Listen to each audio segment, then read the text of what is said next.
Fae and Alchemy, Episode 12. Flail me once, shame on you. Or, I like your horns. Or, I speak for the trees. Or, sight for sore eyes. Lauren, are you okay? You made yourself laugh so much. God. All of your guys' faces are so good.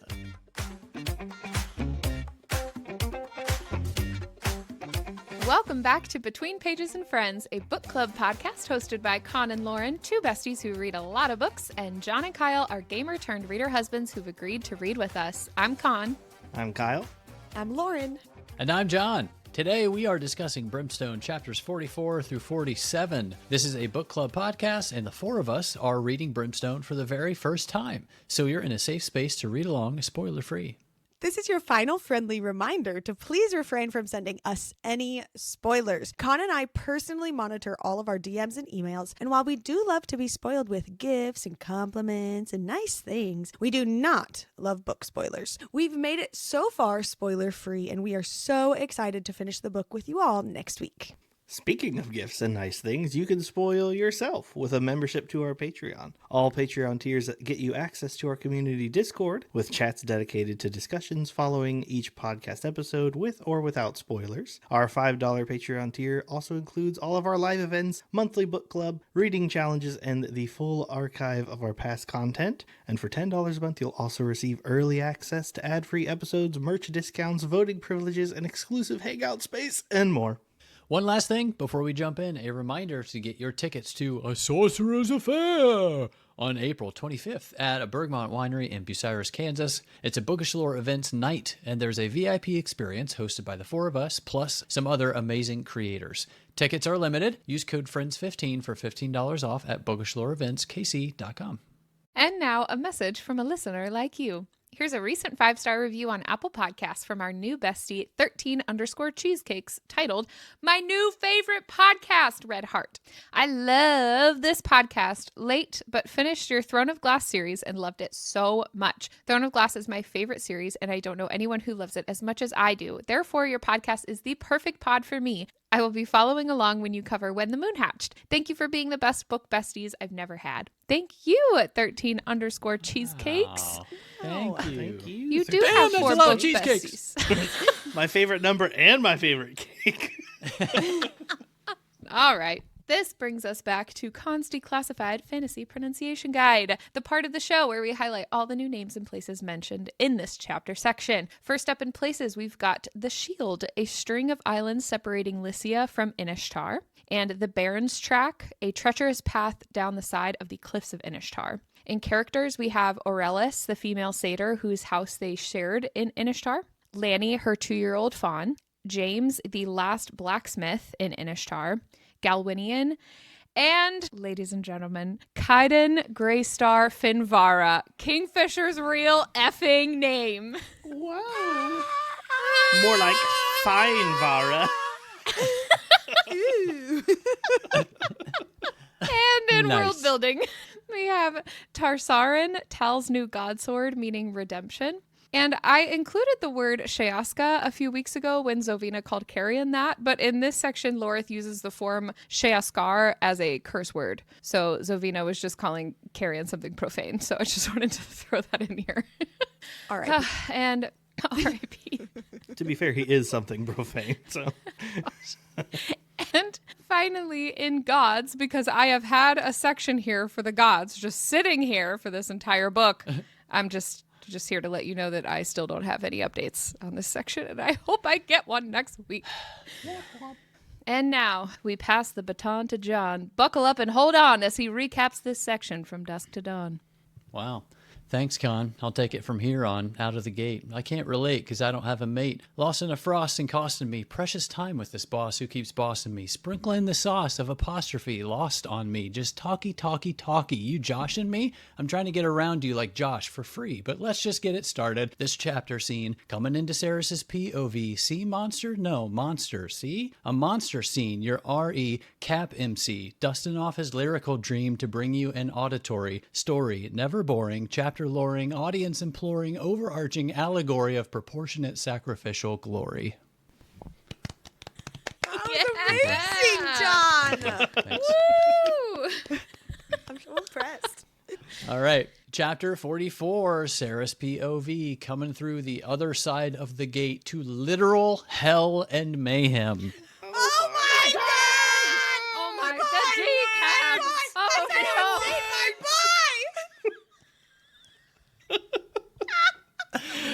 My legs was amazing. Oh my God. Sarah tries to make sense of what the absolute HE double hockey stick is going on as she reunites with Hayden, who is understandably about to pass out. A couple quick slaps, and he's right as rain. They try and make their way to someplace safe. Sarah's taking care of a few feeders on the way, also trying to reach out for Fisher, but coming up empty there when they run into Foley, who is also wondering where the heck Fisher is. They eventually find Lorith and Carrion, learning that Taylena and Maynir took Lane somewhere safe, and Tal had gone on a rampage of killing some feeders and hasn't been seen since. Saris pulls out her trusty book of breadcrumbs, and Adina's next hint is to simply read on after the trade. Not helpful for their current predicament. They head to where Taylena and the others went. They're all safe, except Zovina didn't stay with them, and she just wandered off as well. Great. And Saris tells them that Fisher didn't come through the gate, which obviously concerns everyone as they try to figure out what they just walked into, where the feeders could have come from, and having Ishabal scry for Fisher. They find out from their host that the two closest Quicksilver pools are either the one in Galeria or Lycia, neither one very close. And then Saris puts it all together. The city of Zilvarin, fashioned after a wheel, is one giant sigil, and Madra has been siphoning magic all this time, which would absolutely harbor enough power to basically travel however she wants to. So they ask Ishabal if they could possibly create a ward large enough to combat it. Ishabal replies that they would need enough magic and power to ward an entire realm, most likely a whole coven and several powerful fae. Chapter 45, still with Saris. They track down some satyrs disposing of the dead, apparently looking for something from one of the soldiers from Zilvarin, and they get lucky. The very soldier that they were about to toss off the cliff, a follower of Madra, had a plague bag, which conveniently has some of Madra's hair that they'll need for a ward. As they head back, they see Tal chilling by the rocks, so Saris goes over to talk to him, and he isn't alone. Zovina's body lay next to him. He tells Saris how he was hoping to meet his death on the battlefield, but he found Zovina instead, already drained. He also tells her that he was planning on jumping off, but his timing compelled him with a new outlook on a second chance. And then Saris uses some of the Quicksilver from her godsword to create one for Tal, and he names it Tarsarin, which aptly means redemption. Jump ahead a bit. Lorith and Saris are talking. Hayden, Carrion, and Ishabal are playing soccer with some teenage fawns nearby. Saris finally talks Lorith into telling her Fisher's big impossible plan, which he does, but we don't get to know it. She gets annoyed by all the seagulls, and then a large group of satyrs confronts them, demanding to see the quote-unquote forgotten king, Rurik's boy. And Saris gives him away as Carrion tries to dip out, but in a surprising turn of events, they all bow before Carrion. He addresses them, rather awkwardly, as Saris is struck with a memory she was trying to recall earlier, and she promptly RUNNOFT. Chapter 46. Still Saris. Still Saris. Yeah, Of course. She stalks off to the soldier camp in search of Danya, asking for her help. Funny mention about being involved with Carrion here, and this is the first technical confirmation that there has been something going on between the two. Sorry, Con. They tussle a bit, Saris dishing out a little embarrassment in front of Danya's fellow troops. Saris calls her out for her anger toward Fisher for quote-unquote leaving them, noting that it's not really Fisher that Danya's been angry with for all this time, but in fact she's just been angry with herself for not believing in him enough and hiding behind whatever lies were strewn about by Bellicon and Madra. And then Saris reveals her plan. She wants Danya to knock her out, so she can enter the dream state and try to find Fisher that way. So Danya acquiesces mid-sentence, and Saris wakes up In her dreams. at the estate at Kalish. She notices that the flames in the fire are black. The rot has covered much of the estate as she calls out for Fisher and makes her way to his room, door locked and freezing to the touch, earning Saris a frost burn. Ouch. She tries to use her shield to blast it open, and then she tries to will it open since this is like her dream. But it dawns on her that the new rune she possesses from the Hazrax to break, quote unquote, so she activates it and finally gets the door open. Fisher is inside. He's sitting in a chair staring into the fire, dripping wet and eyes clouded over. And then guess who shows up? The Hazrax of all. How, we don't know, but it's there. And my first question is, where did he come from? And where did he go? Yeah, that's right. Where did he come from? Cotton-eyed Hazrax. Yes. Anyway, naturally, we learn that there was some fine print to the Hazrax's deal, and while Saris tries to get him to leave her alone as her one wish, he gives her 1 minute to find what she came to find and change her request, which of course she does, finding the lost page of Adina's journal, the one that she killed and pocketed in the library, reading it and requesting the Hazrax to send her to the Wicker Wood with mere seconds to spare. Chapter 47. Saris POV. Sarah. Fuck! Where is he? Wow. All right, Saris. She's now in the wood. In the wood? Adina's message giving her exactly what she needed to find Fisher and the tools to save him. Now let's just hope she's in time. She could finally feel Fisher and follows it, catching glimpses of the deaths and horrors of the shades of the wood thanks to the sight. She runs up on a camp of guards fitted with null blades. She kills a few the old-fashioned way, tries to maneuver around, but she ends up getting pinned by one of them. A few more pile on, but thanks to her trusty shield rune, she blasts them off into the air. Quote, a fine mist of blood and pulverized... Wait, hold on, that's not right. Team Belicon blasting off again! Oh,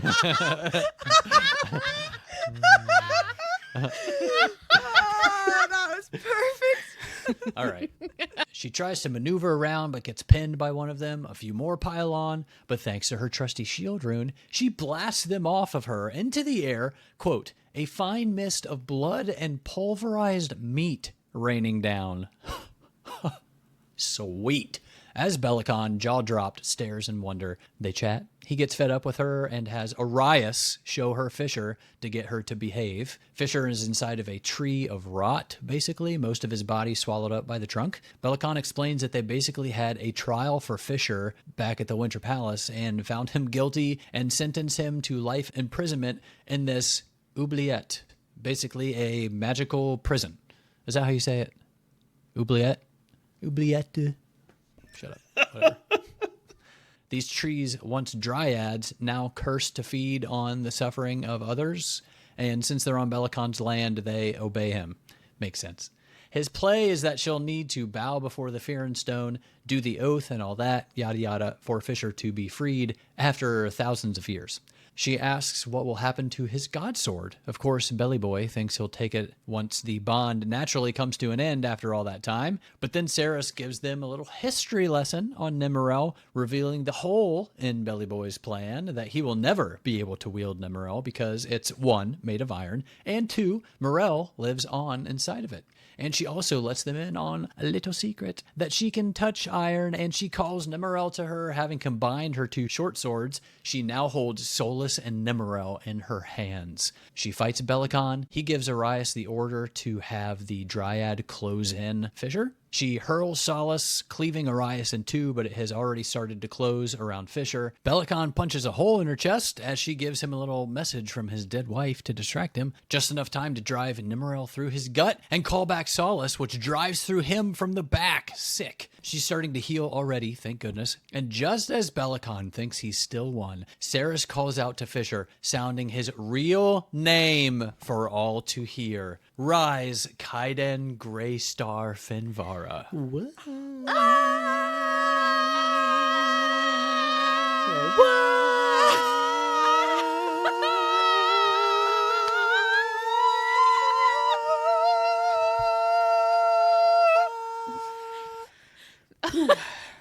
That ended up sounding like that intro to I'm movies. so What's that sorry, one anyone. sound? THX sound. THX, yeah. We just got there 10 times slower than that. And out of pitch. You harmonized a little at the end, though. That was nice. Just a little. Didn't they do that in Pitch Perfect where they vocalized the... Oh, Not yeah, I bored, think so. whatever. Well, in the Universal one, yeah. The Universal, that's what I'm thinking, yeah. Wow. Oh, man. All right. Wow. Yeah. Well, shout out to John for the recap, the map, the facts. Now we're back on track to unpack and attack these chapters back to back. Chapter 44, Inishtar. That's whack. Oh. This is chapter 44 in Ishtar, Sarah's POV. And my first note is just Hayden. Where the F is Hayden? And I'm starting this with just a big mystery question of I don't have any answers to this for the rest of who knows how long. I keep waiting for Hayden to do something or be a part of the story for a reason. Mm-hmm. And so far he is just constantly missing, or she's just constantly trying to find him. And then he's like kind of there, and they move to the next place, and then she has to find him again. Yep. He's kind of there. So like that's all he does. That was kind of my point from last week. Like, I'm hoping we get some like character development from this guy. But so far, he's just like this really awful weenie of a person, of like a little brother. You know what I mean? I'm just like, dude, you need to like man up, bro. Like you're in a much different place than you were. Like what were you even doing back in Zilvaran? Just being a putt? Like what are you doing? And especially now that Zovina is dead. R.I.P. Yeah. That was like my only potential maybe where Hayden is going in the story. And now that's also gone. So I got nothing for this guy. I don't know. Now he's got no future. Yeah. He's just. I feel for him in a different way. I had notes about it later, but like also I feel similarly for Hayden. Yes, just a little whiny nothing. But I also feel the same way for Carrion because I'm like, he's been built up to be amazing, but he acts just dumb all the time. And he said like, treat me like I'm dumb and I'll be dumb. And I'm like, well, you legitimately are dumb this time. Like that's not an excuse anymore. Yeah. I don't know about that for later. Yeah. Yeah, I feel like he's still, I have a note about that later too. I just feel like he's still holding on to like so many secrets and stuff, but it's like, it's like too many instances where I'm kind of over it. I just want the reveal to happen. This chapter or section specifically, I was like, come on, dude. Yeah. But we'll get to that later. I do feel a little bit like the kid on the trike in The Incredibles is like, I don't know, something amazing, I guess. Like I was about to say that. Mr. Incredible's like, yeah, me too, kid. I don't know. That's so good. That's But at such least a great with Carrion, reference. we kind of know where his story could go. Yeah. Like we know whether or not he's fighting it or not. Yeah. There's a path there. With Hayden, we got nothing. Yeah. He's just kind of there. He's bopping around. I don't know what he's doing. He's just, not even having passes a through good a gate, time. passes out. Passes He's like through in a gate, passes out. Yeah. It's like, bro. He's standing outside just in the rain, just like I don't know what I'm doing. He carries a bunch of books, and then it says, most of the books were ruined in the mud. And I'm like, come on, dude. You had one He job. can't even do that. You had one job, bro. To be fair, he's probably like, I don't even know what mud is. We don't have water back home. Like, how was I supposed to know? Good point. Fair. Fair. My first note, though, on this whole section was Sarah's talking about Foley's weapon. Her description of it says, he held a weapon the likes of which I'd never seen before. A length of thick chain with a wooden handle on one end and a heavy metal ball studded with vicious spikes on the other. And I just wrote, I'm sorry, a flail? Like apprentice to a blacksmith, now master of a forge, has never seen, even in a book, a flail. Like a better, it's one step beyond a mace. I don't know why this bothered me so much, but it did. And the fact that Foley immediately confirms that it was indeed a flail, I was like, how do you not know what a flail is? You're supposed to know this stuff. But From whatever. a different realm. Maybe they didn't have them. I guarantee you they had flails. I guarantee you. Guaranteed. Maybe they just didn't have such Neanderthal weapons in Zilvaran. Maybe You know what I mean? they're so advanced. I mean, I feel like a flail's not even like on my top 10 weapons, to be fair. Maybe she was just making better stuff. But Well, and the only I weapons thought in the whole thing, Zilvaran I was would've- like, that's a flail. Like, what do you mean? And the only weapons in Zilvaran would have been the approved one on Madra's guard. And I would assume they all probably matched or something.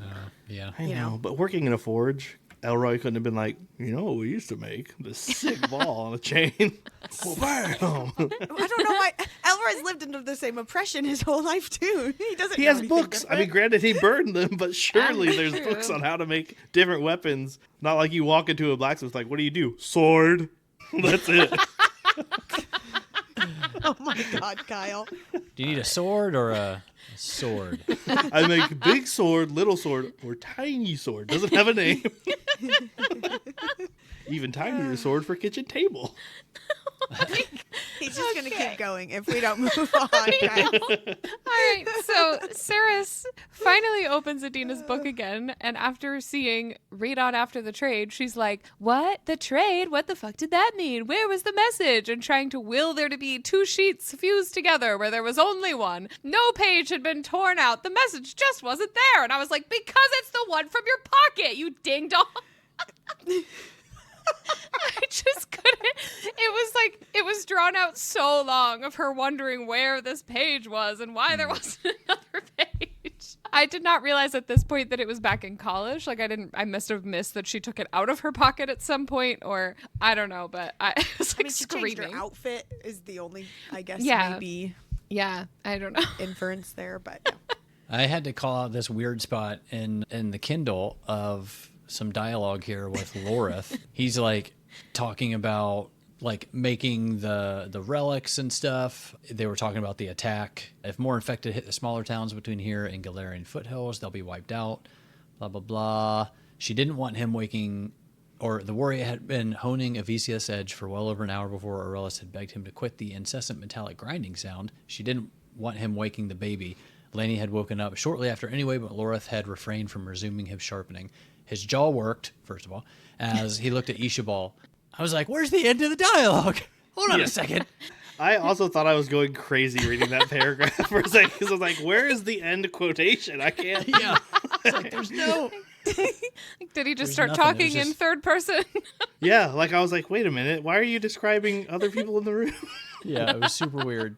Yeah, it didn't end what he was saying. It just bled right into scene Got description. it. And I kept being like, what is going Got on? it. I like wanted the end of it to be with relics. We could evacuate the small holdings at least. Right. That's probably either that where- or the And one then, before. like, That's the end- only one. And then end quote, Yeah. but there wasn't an end quote there. So I was like, where does the dialogue end? Anyway, Well, anyway, But he worked cheers his for jaw. Lorith's jaw working. yeah. Hooray. Well, this conversation continues, and Saris asks, where is the closest pool then? And Lorith answers, Lycia has one, Galaria too. They're both probably equidistant from Inishtar, but the shallow mountains stand between here and the Galarians. The shield and an ocean stand between here and the water fae. And I was like, are they water fae because they live close to the water, or are they water fae because they live in the water? I will remind you that there are mermaids with razor-sharp teeth that were mentioned in book 1. So are they water fae? Maybe. So the- there are also wraiths. People in Lycia are just mermaids? I Are don't they know. anything like Archer? Isn't he considered Fae? Like it'd be like, Oh, yeah, but he's a sprite. He's lesser fae? yeah. Lesser fae? Don't say it to his face, but yeah. Rude. He'd probably be like, I am lesser. I'm lesser than all of you. What do you need? Because Archer's just like that. It's very Dobby of him. It really is. Yeah. I don't know, but either way, I am excited because we either get to see some water fae or we get to go to the shallow mountains. Or we'll just keep talking about it, but not. go there. Probably that. Yeah. Probably the Quicksilver is just going to like all come back in Kingfisher's eye and then it's going to like transport him to the God's realm or something. And then that's what the trade is, or I don't know. Hey, we're not at thoughts and theories yet. Okay. All right. All right. That does go right into my next note, where Saris is saying Zovarin, the city, fashioned after the shape of a wheel. The walls form the wards, but they aren't spokes. The whole thing is a sigil. This entire time, Madra has been using the city itself to siphon the magic of its inhabitants. Zovarin is the biggest piece of spellwork ever created. And I said, called it. And you did too. Yeah. Oh, good job. And I just wrote a note to your note because you put a really nice picture of a map in here. Sure And did. I can recall this like one time when someone on this podcast asked for a map of Zilvarin and was made fun of because it looked just like a wheel. But this map you put in here is so nice and it makes sense as far as how the city looks and the city. Oh, crazy. Well, this is how from Full Metal that could Alchemist. just be so- put in there. Even better. Even better. I accept. Well, if he would have put this in here with the spellwork looking thing Yeah. over it, that would have been a spoiler. True. So, He didn't know it, I guess. It but was yeah. exactly the city I was thinking of when it was mentioned, though. I was like, oh, like the city from Full Metal Alchemist. Yeah. Or I guess any real city. I'm pretty sure there's tons shaped like wheels in real life, but But also, is it in the middle of the city, the circle, or like the square, whatever it is, in the middle of Zilvarn? Isn't that where they do like the public beatings and executions and stuff? And we've read a little bit about blood magic in this book a little bit. So I'm wondering if that also powers some of what's going on, because it's at the center of it. And when Kingfisher got to the center, he was like, the power here is so much more. And, you know, Oh, I guess I don't know. so. I'm wondering if that's also part of it. Because like, is that the technically blood in like there. the hub? Is that what they call the hub, the center of the city? I think so. It is. Hubcap. I thought that they didn't. Well, no, I got the hubcap. That would be interesting though, Lauren, because of how we know that like she killed all the alchemists, Oh, yeah. and they were Oh, like, all, yeah. like, And they're all bodies huge in the pile. Yeah. Like at the palace, like right outside the palace. Well, even when Kingfisher and Carrion were there in this book, there were bodies sitting there, yeah. dying or dead on the middle of the whatever dais Interesting. and stuff. That would make a lot of sense. Like, how else would you? because it is I powering mean, up that yeah. with at least that like blood magic of it all. I don't know. That's crazy. Yeah. My exact note here, where it said Zilvarn is the biggest piece of spell work ever created, my note said, Lauren Coil! Spelled All out like caps. that. Lots of exclamation Lovely. points. Yes. It's beautiful. I do So proud. wonder too if like every even light, if that is when she's using the power or something. I don't really know. Has she traveled before? Like this isn't her first time to use this, right? Or is this like her first time traveling realms? Has she come and visited Bellicon and I would Malcolm imagine, earlier, or has she? because I don't know how else they would have been communicating over the last like 1,000 years. I mean, yeah, it would make sense to me. Even if they just sent a rando to and from, and that person died on the other side or whatever, but they got their message across or something like that. I don't know. Yeah. Like, is this how she would have gotten to Amontraeth? Yeah, or not Amontraeth. They were at Gilthray. Oh, yeah. That's right. Yeah, In book 1. Do they just have that like would a make sense to me too. dedicated space for this stuff in the hub? Because I looked this up again. In the beginning of Quicksilver, she was talking about how like she was trying to get back over the wall when the guard was chasing her, and it said, I watched as he processed the situation and realized what he'd have to do next if he killed me. The dead were left to rot in the streets of the other wards, but things were different in the tree-lined leafy walkways of the hub. Zilvarin's well-heeled elite might not have been able to keep the sands born on the hot westerly winds out, but they wouldn't tolerate a diseased plague rat rudely decaying on one of their streets. And then if he killed me, he'd have to dispose of my body right away. But do they regularly do? Am I thinking they do it in the middle of like the third? But they were in the city center, right? Because that's where Evenlight happens. So maybe they do stuff like that during Evenlight. I'm not sure. Or they weren't killing people, right? They were taking them to do the cleansing. Yeah. And I thought that was just like an open square. I'm like Yeah, where it's the Carrie square. and Fisher. Yeah, So ended was up. that was like- in the middle of just a ward, not the hub? this is from chapter 23. Your mistake. It says the square was large. At its center, a huge wooden platform had been erected. It was covered in sprays of flowers, pinks, reds, purples. I saw immediately that they weren't real. At the center of the podium was a long table, on top of which a line of bodies had been laid out in the baking, reckoning suns. Flies choked the air above them. yeah. Their drone loud enough to hear above the shouting guardians. So that would have been in the square where Kingfisher had that fight. But I thought And that that's was where in the like dais that she the had center with of the Evenlight city. Party. Yeah. I think it is. Weird. Okay. So maybe that's just a designated dead body space. And the rest of the hub is clean. Yeah, I don't know. Weird. Okay. Yeah.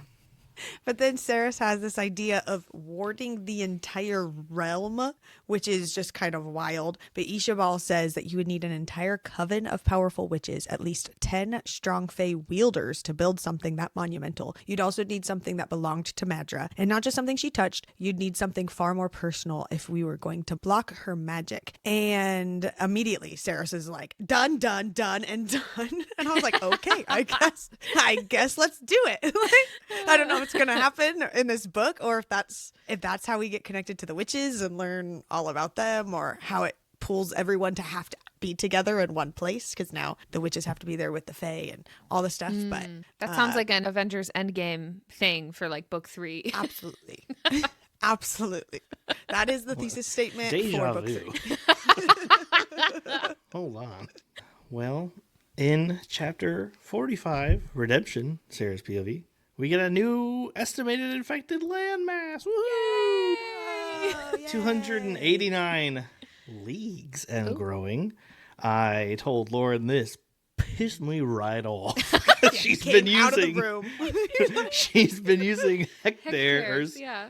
for her distance. Leagues are traditionally a measurement of distance only, not like area. So to say 289 leagues would be like being like, yeah, that way. And like Straight line. historically, leagues were used like in like Texas land purchases to measure area, but they don't do that anymore. So it's stupid, and people have different definitions for what a league means in area now.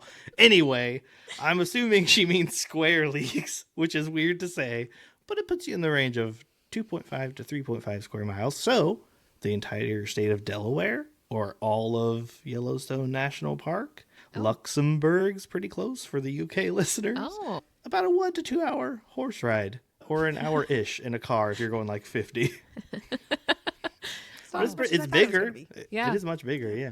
But still not as big as I thought it would be by the end of this book. I thought it was going to be like huge. But I guess I don't, unless the map has a metric on it. I don't know how big this land is really. So Yeah, I don't either. It looks really small. I was Yes. staring at the map, I don't know, the other day, and everything is way more squished than I feel like it should be.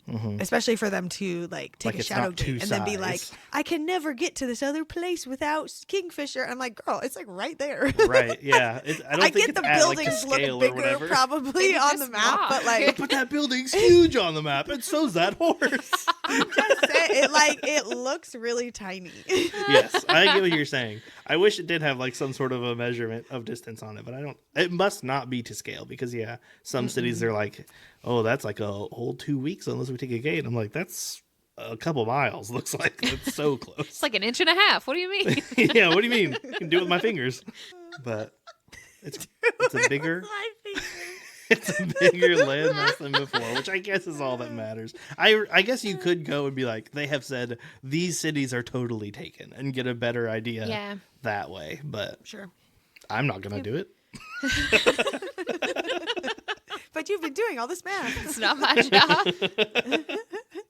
Okay, well, I think it's Carrion and Saris that go to the satyrs who are throwing the dead bodies off the cliff. And it says, the dawn light glinted off burnished golden armor, the very same golden armor that had started all of this, which is kind of poetic in its own little way. But also, it's kind of crazy that Madra is sending her own guard to like as feeders and stuff. Like she's not just sending rando Zilvaran people or people from the third or her enemies or something. Like she's sending her own guard, or at least people dressed in the like golden armor, which is also interesting to me. So, but very convenient that they were able to get the weird bag thing with her hair in it.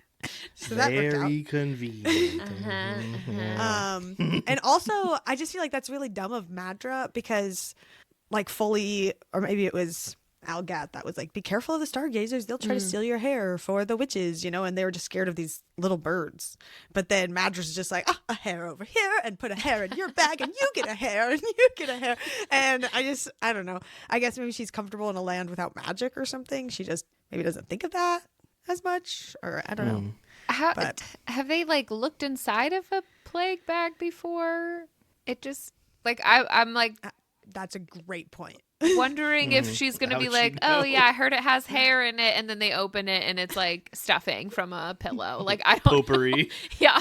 That's potpourri. true. That is a great point. Because I don't think she was obviously keeping him from an actual plague since it was pretty much made up. Right. So would the bag be doing something else? Like if it was a magic something with her hair, does it have another purpose other She than just doesn't keeping want them to safe hold from a her own plague? stuff. So she's like, Was "Here, the- you hold it." Is it literally like a leather pouch plague bag? Is that what we're dealing with?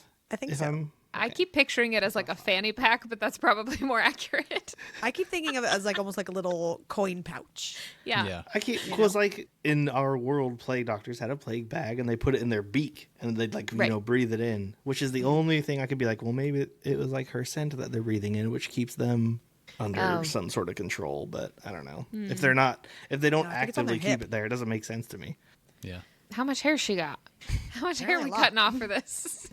Just after she showers Hair every day, does she's like regrow. brushing her hair out. She's like, here, you take this I one. would need- You think she's giving them whole clumps of hair, not just like a few strands. Well, I mean, Connor has really one long shower, hair, I so feel she's like, yeah. used to just losing. We've also had 2 kids. You lose your hair different, okay? I get it. She's like one of those super attached girlfriends who sends people like, I put some hair in your lunch just so you can have a piece of me with you. And they're like, okay, thanks. I'll keep it with me in my Do car. people do that? I want to be clear on the internet. I did not do that for Kyle. He did not get that Has idea this happened to from you me. before, Kyle? Yeah. That's why it took so long for me to propose. What? No, but there But are you there are still people did. Oh. there are people that will like, I don't know, they put their hair in like a baggie or whatever. It's like, put it in your car, so you always have a piece of me with you or whatever. What? That's a thing. I don't personally On a know weird anyone who side of does the this. internet. Please But weigh in I- the comments if you've ever given someone a bag full When? of your hair. As we're like, what? Gross. But tell us if you do Making it. them super comfortable with admitting it. Tell us if you give your hair to your significant other, you freak. Just out of context in the comment, right? Yes hair or no hair. And then we'll know. Yeah, please weigh in. But I've heard of like moms keeping a little thing of hair from like their baby's first haircut Yeah. or something Yes. It's in the a bag, same which concept. I still just think is kind of reversed. creepy, but I don't, You don't have that's your just kids' me. hair? No, they're never Didn't- getting a haircut. They've This never is had a gonna haircut ever? No, I'm not cutting their hair. Are you kidding? I didn't know that. Wow. No. It took our oldest 2 years to even grow hair, so I don't have any Same. clumps of hair over her when she was a baby. And then because I missed it with the first, I was like, well, whatever. Yeah. With Yeah. the second. Poor second child. I know. Classic. Dave's baby book. Um, She has a baby book. It's still empty. Oh, I do have. I I think never there is filled some it hair of mine in a baby. Yeah, book we somewhere. have your hair, Yeah. Kyle, your Yeah. baby hair. Was it? This is going to Mom sound saved so weird, both in the fact that it happened to one of us, and in the fact that I forget who it happened to. But Lauren, did your mom or my mom keep all of our baby teeth? It was my mom. That was Lauren's mom. That was my mom. I'm one of 5 kids too, and I can remember I was the one that found it, and I opened like a drawer in her room. She asked me to get her like socks or something, I don't know, and I opened a random drawer, and it was this whole Yeah. giant drawer of Ziploc baggies of all 5 of our 5 kids worth of teeth. Terrifying. Good. But You she's at safe. first I Not was for like a me. whole drawer of teeth. I was like, Lauren, that's too much for 5 kids. Like, No, are you sure? A whole Your drawer mom might be of 5 Baba children Yaga. worth of teeth. But now my daughter's lost teeth and I still have them all. I don't know. I feel bad throwing them away. I wrote on the bag to like the date she lost the tooth. Like a Tooth number science 1 on experiment this now. day. It's not even a collection. I feel bad throwing them out. I grew those. She grew those. I They're grew precious. Keep them in your car so you always have a piece of them with you. Yeah, come on. Okay, I know for a fact yourself a there are plague other bag. people listening who are saving their kids' teeth, and that's what I want the comments to be. Do you save your children's teeth? Yes or no? Yeah. It's going to be yes for more Yes, people. teeth or no teeth. Yeah. In a separate comment, please. Find yourself a dentist that if you bring in all your kids' teeth, you get free Get dental one free. yeah. Lose 24, get one free. I wish it worked that way. Anything free from the Oh my dentist, I'd gosh. take. What were we talking about? Zovina, that's the next one. Plague bags. Plague bags, yeah. Oh my gosh. Oh, my word. Oh no. Okay, I don't mean for this to be a completely unserious moment to bring up the fact that Zovina died. But Zovina dying, let alone completely off page, was not on my bingo card. And I was not expecting Yep. it so thoroughly that I was like, I had to pause in the middle of that section. And I said something to John about it. And he was, I said, Zovina's dying? Like, I didn't realize that she was already dead. And he was like, maybe just keep reading. And I was like, okay. Just another couple sentences. Yeah. So would we Yeah. call this a shipwreck for her and Hayden? I wrote, maybe it's 2 ships passing in the night since they never actually even met. saw each other. A very dark night. They did see each other once, didn't they? I think That's- that was it. I don't think they did. Yeah, I think it 'Cause was right when she they was got always to like, if college. he saw her. Oh yeah, because they Oh, all went and to she was college real human. quick. And he was there. He like Yeah. opened the door or something. Yeah. Or he was just standing there. I'm not sure. He never really was doing anything. He's probably lost, and they were probably like, Hayden, where are you? They opened the front door and he's like, oh, I thought this was the bathroom. Okay. Yeah. I will say that, like, my whole rule with, like, off-page deaths and being like, oh, they're not dead. But there's an on-page body. Right. Yeah. So the rule for that is they didn't die the way that they told you. Yeah. There's something else going on there. Wait. Interesting. But in the scene with hold on. Wait a minute.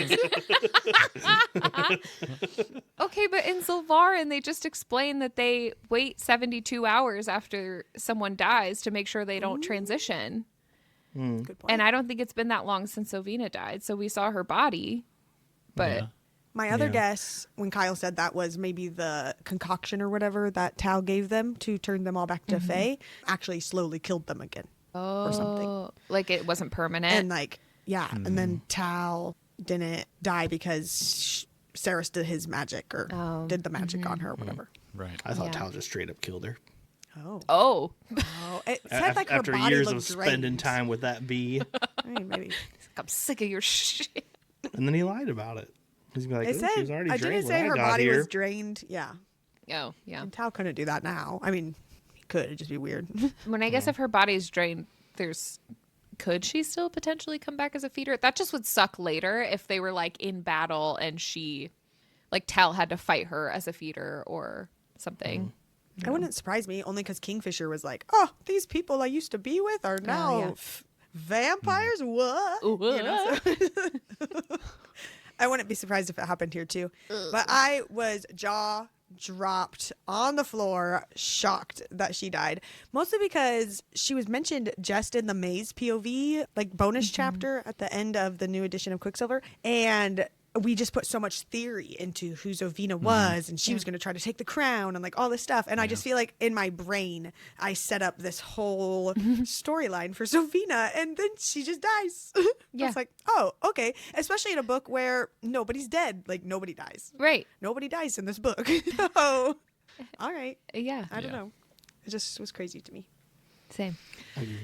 This moment, though, following it with Tal, I thought was really sad, where he said 1,063 years, 5 months, and 3 days. That's how long it's been since I felt the sun on my face, Saris. How can I consign myself to another endless dark when I've been given back the light? I was like, oh, Tal, I'm so happy for you. I hope that this is like his turning point, that one day we Redemption? can actually trust him. Yeah, yes. His Just because Tarzan. I've always liked him, and I Yeah. want him...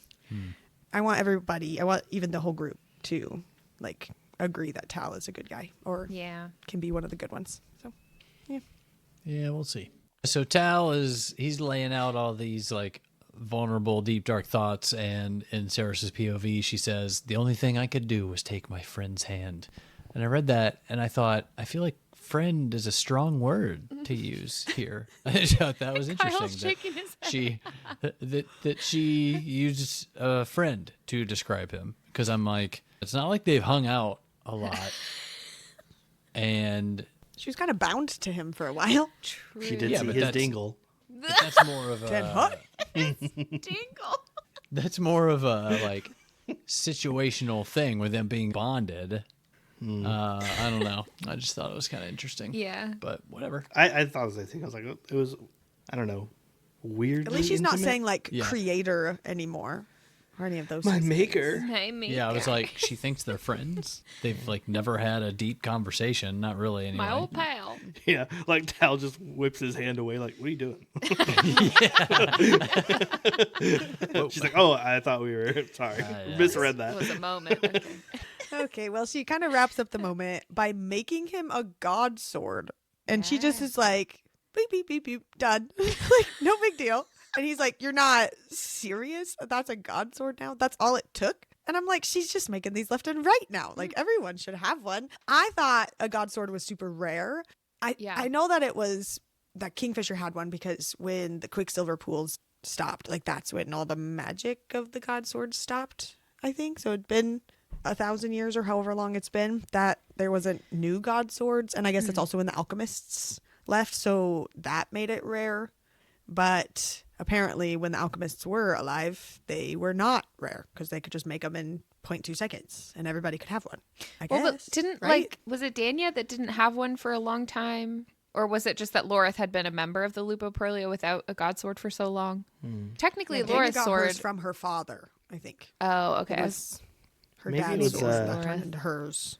Not, And then Lorith got Danya's. yeah. Maybe it was not the swords themselves that were rare, but I mean, in this book, it's yet to happen. But they say, like, oh, the sword has to accept you. So maybe a lot of people were like, either it didn't accept me or I don't want to risk my hand being blown off if it doesn't accept me. Because it's sort of a high stake thing. Yeah. Not that But all anyone's these people been are fine with rejected it. yet. Yeah. Yeah, left Yeah. and right. But You get a sword. you get a god sword. You get one. And then Tal stares at Ceres long and hard, the muscles in his jaw twitching. Cheers, everybody. He stared what? At As me. he does. Oh. With his dingle. His What do you dingle. call it? His dingle. Long and hard. Okay, Oh, sorry. no. Okay. I got distracted. Okay, back to Tal. As much as I appreciated this openness and like hopefulness from Tal after such a long period of darkness, I am now worried that he's going to die, especially with his new god sword being No. named Redemption. I love Tal. I don't want him to die, but I feel like that's why he's probably going to die. Or maybe not if everybody has plot armor. I don't know. Seems like it these days. So Yeah. far. It being called Redemption made me think of High School Musical 2, specifically right before the song I Want It All. Oh, no, not I Want It All. What is the song? Fabulous. Oh, thank you. Right You're before the welcome. song Fabulous, and Sharpay's friends are like, What's the theme of the summer show, Sharpay? And she goes, Redemption. It's like, ah, yes, that's what's happening. So what are you going to name your sword? Redemption. So Tal is now Sharpay. That's the 100%. headcanon. Great. Excellent. And then POV for Ceres, I could hear Lorith's teeth grinding from 10 feet away. So big cheers on that one. Ugh. Sounds Go to the painful. dentist. My gosh. Bring in all your teeth. Go to the dentist. That's the next thing they get after an alchemist is a dentist. Someone with power over dentures. You're grinding your teeth. That's so crazy. Okay, well, this is Lorith and Ceres are kind of sitting on a hill having a talk, and she's staring down, and it says, Carrion, Hayden, and Ishabal have been playing some sort of game with a crew of adolescent fawns in the town square, kicking a ball around and trying to score points against each other. I was like, oh, are we assuming this is soccer? We have volleyball happening in Avelia. We have soccer happening here in Inishtar. Do we have is there like an Olympics or something that happens between all of these places or something? Yeah, I'm they here do for call it football in Inishtar, just so you know. Oh, got it. Hoofball. True, yes. Hoofball. Can we get that on a shirt? Yes. Hoofball. Little satyr mascot. Ah, it's cute. I'm here for it. Cute. Okay, and then Ceres is trying to get out of Lorith, like what Kingfisher's plan was, I guess. And Lorith is not giving anything away. And finally says, he's not gone off on some harebrained suicide mission without you, if that's what you're thinking. And she's like, that's exactly what I'm thinking, because that's what he did at Gilthry. That didn't even cross my mind. Like, that makes complete sense for her to be freaking out for that, because the last time this happened, he did run off on a suicide mission to try to save everybody. So yeah, I didn't once think that, but I guess because I'm, getting both POVs, I think maybe if I was only getting Ceres's POV, I probably also would have thought that, but I get that. That's why she's freaking out. But finally, she says, I promise, I swear I will not act upon whatever you tell me unless it is with Fisher's explicit knowledge to help. And so it says, Lorith sat down at the blood I shed. Are you satisfied? I asked. And it said, he took a deep breath and began to speak. When he was done, I understood. It was an impossible plan, period. And then it moved on. Am I the only one confused here? Did I miss the plan? No. No. We were supposed to miss the plan, I think. Yeah. We got no Okay. plan. Because There's a plan, but we got no plan. We got no plan. We were left in the dark, I think, intentionally for several chapters in a row. Yeah. Okay. I was They could have thinking said this was my any sit-down plan. dump of information. Yeah. Instead got nothing. So Uh-huh. They could have said any plan and it would have still been fine. Like, obviously, whatever they did failed. Right. So I did think it was like, okay, you just didn't want to write a plan. I think it was just because it was in one giant paragraph. Like what I've quoted here is only the beginning of so much more of this conversation that it made me feel like I missed it. Not that it wasn't written there. But okay. We might find out like once we get back to Fisher's POV.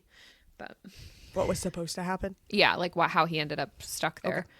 But I just thought this part was funny. Saris is asking about what the citizens of Inishtar are singing to Carrion, like when they, bow down to him. And Lorith says, it's complicated. The satyrs have a song for everything. They're too dramatic and flowery for my taste. And I was like, says the literal bard? What do you mean? If anyone's going to be picky about music, it's gonna be the bard. I feel like that's true. Valid. I just thought it was like, how do you get to where everyone just calls you bard if you don't have a song for everything? Like, where are Lorith's songs? He's more classic rock. This is like indie folk. He's not into that. It's not for performance. Yeah, and then we talked about this a little bit, but where Carrion says, my name is Carrion. Nice to meet you all. I really like your horns. And then in Saris's POV, which, like, fair, she's like, there were historians among the crowd. Someone would record this moment. And when they documented the first thing their forgotten king had said to them, it would be this, I really like your horns. And I just feel like anytime Carrion has come up in this book, it's been something like this. And I'm like, it's so frustrating because I feel like he is still playing at something. And there is going to be, I hope there's going to be some kind of reveal in this last chapter section. But I was like, not in front of like all the people. This is your first words. I don't know. I thought this was hilarious. I literally was laughing out loud while reading this section. I don't know why it just made me funny with the like, someone's documenting this. Yes. I can just see it too being one of those things like, when, I don't know, some space movie or something and they go on some random planet and somebody does or says something really stupid. And then the next time you see that random space planet, they've made that dumb thing their god or something, like something. And I could see next time we're at Inishtar, there's like, the horns are their new, like on the flag and like the thing. It's just like this whole the name of their soccer team. Yeah. The Inishtar horns. Honestly, that's a great name. I'm here for that. It's their hoofball team name. But I don't know. I just thought this was funny. It was very classic Carrion, especially after he was told, like, if you say anything about the crown or whatever, then you're claiming it. It's going to be documented. You are basically declaring war on Bellicon. I could totally see him as his character freaking out, not knowing what to say. He took like a whole minute to come up with something and still had nothing and just said the first thing that came up top of his head. I feel like that's classic Carrion. I fully disagree, but that's in my notes later. All right. Well, she is staring off at the seagulls and she's just constantly bothered by them through this whole little end of the chapter. And finally she goes, it was so obvious. I had missed something. And I was like, finally, because I figured it out the very first second. So proud of you, babes. And then on to chapter 46, Break, yet another Saris POV. She's approaching Danya, asking her to basically knock her out. Danya thinks that she's asking about Carrion first, and she says, if this is about Carrion Swift, you can relax, little Osha. I don't have designs for your friend. Not long-term ones, anyway. And I just wrote, good news, Con? Maybe? Taken now, free later? Listen, I am a professional designer. All I have are designs. Of course Danya doesn't have designs for Carrion. I got him. I think that line would actually work on Carrion. He'd be like, oh yeah, she wins. That was clever. That means a lot to me. And then I think this is like right when Danya's mid-swing on Saris. And she's thinking like, oh, my training says I should block it. And she's like, no, trains of thought kindled and died. And I just wrote, what kind of mashup of metaphors is this? Like, trains don't kindle. Trains of thought derail, possibly. Disconnect, maybe. A spark of an idea could kindle and die. Do you even know what a train is? Do you know? Have you seen one in your life? They don't have those in Amelia. They certainly don't have them in Zohar, I'll tell you that much. There's no monorail system to the different wards. That's pretty good. This isn't when Danya punches her. This is when Saris attacks Danya. Because then it was like she's able to just like take Danya down. And that's why it was like Danya's trying to attack her. And it's trains of thought kindled and died before I even had to block it or whatever kind of a thing.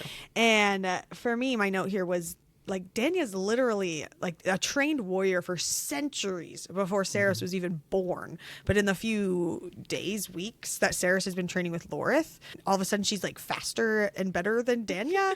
And like Danya literally just took out all these feeders. She's been fighting vampires for how long? And Saris is only half vampire, half Fae. Like she's not.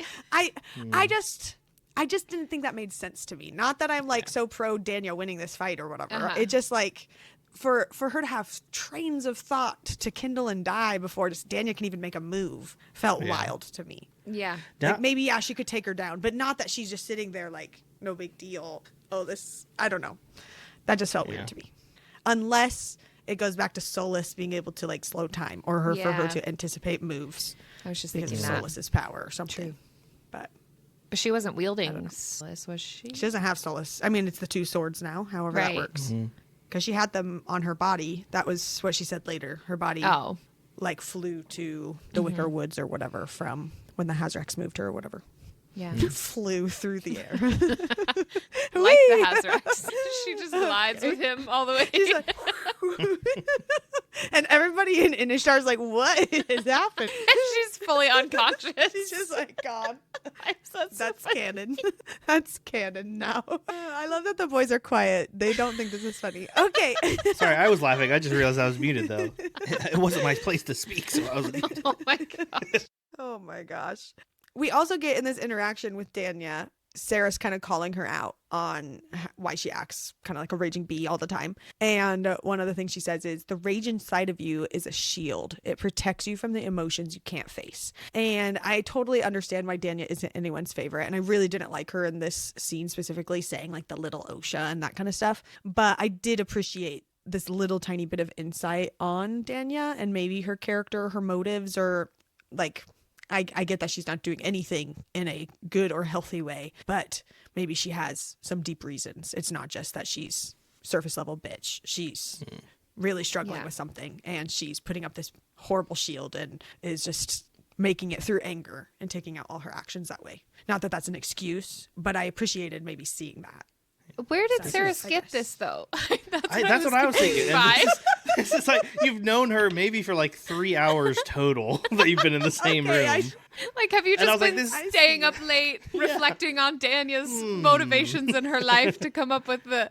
I don't know. I appreciated it, too, but it felt weird coming from Saris. I feel like it might have made more sense coming from Kingfisher or something. Yeah. Or I feel like somebody, not only didn't really make sense, but it felt very unearned coming from Saris. Because to me, like, Saris had no place saying this to Danya as someone who's her friend and definitely doesn't, I would say, know her that well to even know if this is true. And if it was, it's not the way or place to tell her.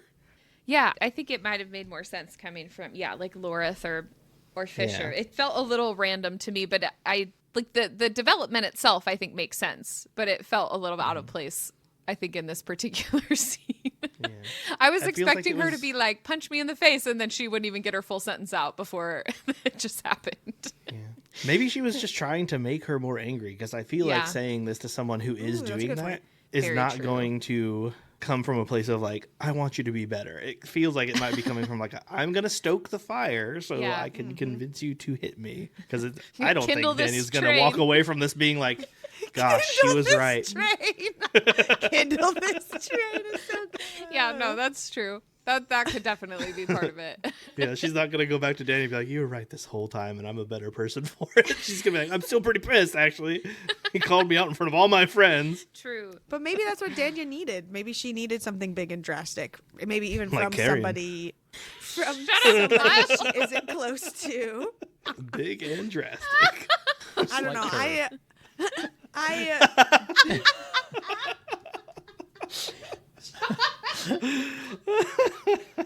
Oh my god.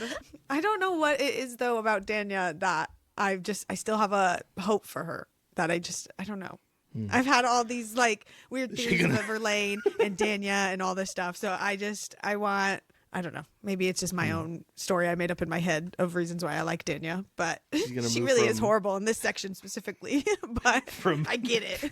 From dipshit Danya to delightful Danya. Yeah, that's what I need. Exactly, Kyle. Dipshit Danya. Kyle, Kyle, you can't say stuff like that right now. Okay. Well, finally, Danya does punch her in the face. And I just put this in here as a big shout out to Stella Bloom for her amazing narration. I feel like we've called out Anthony Palmini a couple times, but this one moment with Stella, it just made me laugh in the moment because it was so well done. But it says, the female, being Danya, leapt to her feet. She swung, and I saw it coming, but I did nothing to stop her. I'd asked for it anyways. What would have been the point? It's like, oh, she like passed out. Exactly. That's how she narrated it. It was so good. So good. I was like, oh, I felt Sarah's falling. I got it. So good. Good job, Stella. Yes. I did have a question. While this was just something I wrote in my notes, like while Saris is asking Danya to punch her in the face so she can go see Kingfisher, which I also thought was kind of funny for her to like urgently do this in the middle of the day. Cause I'm like, I mean, she also was going there for the paper, but I was like, if the point was to see Kingfisher, wouldn't he also need to be sleeping? She did ask later, or she mentioned later, I think it's one of my next notes, where she was talking about how she wishes she would have asked all the pertinent questions about the whole dream, whatever. And one of this was, and most importantly, will you always be here if I'm here? Oh, and so right. she was like in question if she goes to the dream place, is Kingfisher always there? Yeah. So maybe she was just hoping. Yeah, that could be. I mean, she needed the paper too, so that's fair. But if she doesn't need a forge anymore to use the Quicksilver in weapons or like to make a god sword, could she wield the Quicksilver to like transport somewhere else without a pool? Because isn't it like in her veins now? I'm like wondering if that's something she'll be able to do at some point. I know that hasn't really been She need enough to mentioned. make a pool, or at least like a Maybe, circle big enough for her. Yeah, I'm just thinking if it's in her, like if it's part of She, her. like, folds up in on herself. Maybe. I don't know if she can. I don't know if she could like take someone else, but anyway, I just was curious about that. That hasn't occurred to her character at this point in time, but I'm wondering if maybe that will happen at some point. I feel like they would have been like, alchemists used to do this all the time, since Yeah, she probably. gets random facts from alchemists. Yeah. And from anything we've been told, or she's been told, it just has to be with the actual pool. True. I don't know. But yeah, I don't know. There I are think those like silver surfer alchemists out there that basically had like their whole eyes silver or whatever and all that. So maybe they could. I don't know. Yeah, or I just was thinking of like the bonus chapter where Kingfisher only has like a certain amount of Quicksilver in his eye, but all of a sudden he was like bleeding it and it like turned into a whole pool, even though there was only it seemed like there was only a finite amount in his eye. That's why I'm worried about how they're saying that they're healing it. They're getting the Quicksilver out, but there's still a little bit there. And I feel like that might still happen at some point. Anyway, those were just thoughts I was having while I was reading this chapter, because I was also wondering if Saris can use her Control-Z oopsie button rune on the rot in general, do you think? Or would that cause because didn't the Hazarak say there was some sort of sacrifice involved with using this power? Maybe. I mean, she used it today in this chapter true. section, and it didn't seem like anything happened that we know of. It sounded like there would be it was consequences of some kind. Yeah, I think it was more a warning of like, if you use it the wrong way, it could be potentially disastrous or whatever. But maybe this is the plot armor on the world, where it also doesn't die. Oh. It just gets Control-Z'd, and then everything's fine at the end. Control-Z. That's honestly what I'm worried about, is anyone who Control dies is gonna be Hazraxed. like, actually, I Yeah. can undo that death. Oh, true. Yeah. But Especially, I thought like for some reason that it was like a one-off thing, which clearly it's not now, but Yeah. I thought it was going to be like it's only one time use for a big undo, but I'm like, oh, she could just do it over and over. yeah, I don't know. It sounded like she would be able to use it again, but I think in at least the way that I read it was like, yeah, you can't like abuse this power because something bad's going to happen, but it might be just that the gods are angry or something. I don't know. Oh, dang it. I can't see this girl anywhere, but she's making a mess. Oh, that's so funny. Okay. Speaking of, though, the rot taking over everything, I was really upset that Kalish was totally wrecked, because I was hoping that it would be fine. But now I actually kind of have hope with this whole Control-Z thing. I don't know why that feels like that makes sense, that it will be fine. But we also didn't get like any mention of the fire sprites or if they're okay, because it seemed like things sucked really bad at Kalish right now. So I don't know. I just wish we got more info there. And then this is that moment I was just talking about too with Saris, where she was saying, like, I wish I had asked all these questions. I had so many at the Huntsman's College that I should have asked, like, hey, how does any of this work? How did we end up here? How do we control where we go or what we do in this place? And most importantly, will you always be here if I'm here? But I hadn't asked any of those questions because Fisher seemed as bemused by the whole thing as me. And I just put like that emoji face, just being like, deadpan look. yeah, like, really? Great. Also, you just said the Huntsman's College. Yeah, they had a lot to learn. They couldn't ask other questions. They learned a lot, you know what I'm saying? Did a lot of studying while they So were there. upset about all of it. Gotta go meet with the professor. And then she tries to open the door to get into Kingfisher's room. And it said, I went to open it and I wrenched my hand back, cursing through my teeth. The handle was cold as ice, colder. The metal felt as though it had been forged in the fifth circle of hell itself. So hell is cold? That was literally my only note. If we're the fifth learning circle. things. Apparently the fifth circle is cold. Yes. So cold it hurts. Maybe it was so hot it felt cold. You know That could be. how that happens sometimes? Yeah. Sure. Totally. Everyone's shaking their Just head me? yes. All so right, I'm gonna cool. go with it. Move on. They all shook their head yes. Maybe that's why they're understaffed in hell, because nobody wants to be in the fifth circle where it's that That cold. makes You know, sense. Yeah. Yeah. just one devil running the whole place. Poor guy. Yeah. Someone was like, I'll let the rot in when hell freezes over. And it did. And now And the rot it is in. did. That's what happened. Okay. Anyways, Saris also tries to attack the rot to get into the room by using her power, and the rot absorbs it. And when Kingfisher and Renfis both did this, they both acted like a big part of their power was missing. It was like immediately part of the conversation. And so I just wrote in my note, like, did this not happen to Saris, or did she just not mention it in this moment? Or is like the depth of her power so much more that losing a little bit right here didn't seem as big of a deal as it did for Renfis or Kingfisher? Maybe like she didn't lose the power, or maybe it just wasn't mentioned in this moment. Yeah, I Type hadn't of a thought thing. about that. I didn't think about it either. All right. I guess I'm just smarter than everybody else. I started laughing, but I'm kind of offended you started laughing. Not gonna lie. I don't even know what's happening. Lauren said she was smarter than everyone else and couldn't get through it with a straight face. And Con started laughing immediately. Oh, Because that me. Boom, roasted. Well, you know, there's book smart, street smart, emotionally smart. I'm sure you're one of them. Thank you. Thanks. So we're just going to move on from this note. Where finally Saris decides she's going to use the Hazrax's rune to open the door, to like break the door, I guess. And when she uses the power, it is Anthony Palmini's voice saying, break, the Hazrax said. Like it switches narrators. It is the actual like Hazrax physically there saying it. And this is before we know that the Hazrax is there observing everything she's doing. And my mind just was like freaking out. Like, what? The Hazrax is here and she doesn't even know it. And then like literally we find out that he is the whole time. So it's from this moment when she learns the Hazrax is there, like she sees him like in the wicker wood and everything. But like, is everything else before that? Gosh, freaking can't get through a note without you guys. Okay. Sorry. Is like before this moment, she's like the Hazrax is just invisible. Oh my god. I don't know what's happening. I'm sorry. I saw John's face. It's so unrelated to your note. I'm so sorry. Are you from thinking- this moment.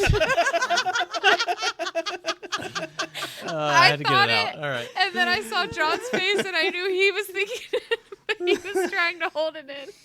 Sorry. Okay, well, you're okay. That's fine. If the Hazrax and Saris are about to have their Elphaba and Fiero You mean Shania duet. Twain? Oh, I was singing Wicked. I was singing Wicked. What are you singing? Shania Twain. As long as you're mine. That's what I was at. That's fair. Moment. Okay. Oh, Anyways. wow. Well, it says the Hazarax had said, even though it gave like Anthony Palmini's voice in this moment, I was just like, oh, like this is like a callback to what the Hazarax had said before, because it was still him doing like the Hazarax's voice. And I think that's always the case because it's the duet narration, right? Like even if it's a callback to something else, it would still be the other narrator's Yeah, voice. but in this moment, even if Yeah. I guess this narration moment was referencing him in the past, the Hazarax is still there observing her. And has been since they made that deal, right? Yes. Assumedly so. And like he's Yes. just invisible. Or it's He's just chilling. invisible, I guess. Yeah, but like Wait, that's kind of funny that went- Carrion made that comment about how if he had magic, he would totally want to be invisible. That is a good point, because the Hazarax would have been there, and also the Hazarax would have been in the Dream Cottage. The previous one, yeah, like the Hazarax has been around for a while, He's getting a observing. whole show. He has been permission observing, to observe. but not touch. You can look, but you can't touch, Hazarax. That's But yes, that is yeah. what I'm getting at. Not specifically those specific scenes, but just like all of it. I don't know. I don't know if that matters. I have Have we theories had- about this stuff later, but like in the Hazarax always being there, I have some theories about that. Have we had affecting other things later? But callbacks wherein the narrators have also narrated the callbacks? I can't even remember very many, like, remember whens. not that it would just be like a line like this. Well, I if we think did- like when Saris is fighting and she's remembering things Lorith has said, I think that's Anthony's voice, right? that's true. That's a good point. Gotcha. I have not done any of the audiobooks. I was just curious. Oh yeah. Yeah. I'm Listen reading out. I guess solely with I- my eyes this time. I think I freaked out more about the narration and didn't think about the being a past tense that it was written. Yeah, makes sense. Yeah, I don't know. I was really relieved that the Hazarax was there because it was like some direction finally. But then Sarah's is like, she gets all like pouty about it and she's like, fine, I'll use my favor for this then. I want you to go away and not observe me for the rest of the term of our 1-year agreement. And I was like, Sarah's, you dum-dum. He's literally been helping you this whole time. He gave you this insane power. There's he's like seen everything Adina has seen. Like, what do you mean? Why does she keep doing this? Because she did it to Algat too. And Algat, I mean, admittedly hadn't really been helping her necessarily up to that point, but that still felt like a bold move to make when you do not know the consequences. And then obviously that was, I mean, I'm glad that didn't actually go through, but I don't even know how it would make sense. I feel like, because the whole deal was, I need to get Kingfisher's lawyer in on this, but the whole deal was you get to observe her for a year, right. but I get a favor. My favor is you don't observe me for a year? How does Right. that legally work with like Fae law? Like, My favorite sort is of you breaks- break this agreement. Yeah. right. Yeah, like it doesn't make sense to me. Yeah. I don't know. I'm glad it didn't happen though, because I was freaking out for Saris. To me, Saris in this book is acting like an FMC from the first book. Like she should have come into Avelia acting very oblivious to very many things and kind of just overall like making bold choices but doesn't have all the knowledge kind of stuff. But I feel like she had a couple of those moments, but she was one of my favorite FMCs. I feel like she was pretty badass. She was great and awesome. And then we get here and now I'm like, girl, pay attention so many times. And it's hard to Yeah. still love her for that. Yeah. Ugh. Yeah. There's an I don't unearned know. confidence, like we said with Daniel. Like, why are you making these calls? Yeah. Okay, well, this is when the Hazarax officially says, wherever you go, whatever you do, you have given me permission to follow you and witness alongside you. And so I said, even in dream stuff was my first note. And then when I was typing this later, I wrote, does that also mean the gods stuff? Like the Hazarax, if we do go visit the gods later and get pulled through the Quicksilver or something and see the tree and Zareth or any of the potential things like we saw at the end of Quicksilver, that the Hazarax would also be there. And then I wonder how that would go if the Hazarax is also there. It's interesting to me. This is actually a very important point because we've been saying the Hazarax could possibly be a god, but we've also Right. been told that the gods could not see her and it I have interacted that. with her before it made a deal with permission to observe. Yeah. I'm really mad you said that because it makes it seem like it was your thought, but I've already written that in my thoughts and theories. Oh, well, I And literally was did gonna just bring have that that up thought, later. so Well, You had the They've thought been first, saying. but I also had it. Listen. Credit where credit is due. Girls, you're both pretty. They do keep saying, like, in passing, mentioning that the Corcoran is not the only collection of gods. So, like, if the Corcoran yeah. are the only gods that can't see Ceres, then maybe the gods of the witches or the vampires or whatever, like, if they are truly different gods, then maybe the Hazrax is one of those, or a demon or something. I don't know, but True. Yeah. yeah. But I just kept thinking if- during this quote. Oh, go ahead. just with that, like if the Hazrax does get taken to potentially if Ceres meets with the gods again and is from a different world of gods or something, you know, like that interaction, whatever that would be with Hazrax, even if he's just somehow has the Hazrax and is its own weird being and isn't a god at all. Like, I just think that's going to be really interesting. To be like, hey, Hazzy, what's up? I haven't seen you in a millennium. What you been up to? My boy. My boy. Do you still have all those racks? Are you a boy? You do have them. This guy has racks. Oh my God. How long have you been sitting on that? Too long. Gosh. This whole quote, I think I also highlighted this because it says, wherever you go, whatever you do, you've given me permission to follow and witness alongside you. And my brain went, wherever you go, whatever you do, you've given me permission to follow and witness alongside you. That was beautiful. I thought of every breath you take. Don't by act the embarrassed, John. You just sang 2 minutes ago. I'm just telling you, that's what happened when my brain read that sentence for the first time. You're welcome. That's fair. Okay, finally, Ceres gets the missing page from Medina's journal. It says, the missing page from Medina's journal, not torn out because it never had been bound. It had been here all along. And I know we called this forever ago. And I'm just putting it here specifically for record that I think John was the first one to say it was Adina's book. I don't remember who was the first to say it was going to be this missing page, but we've had this conversation. We're also smart. Go us, go team.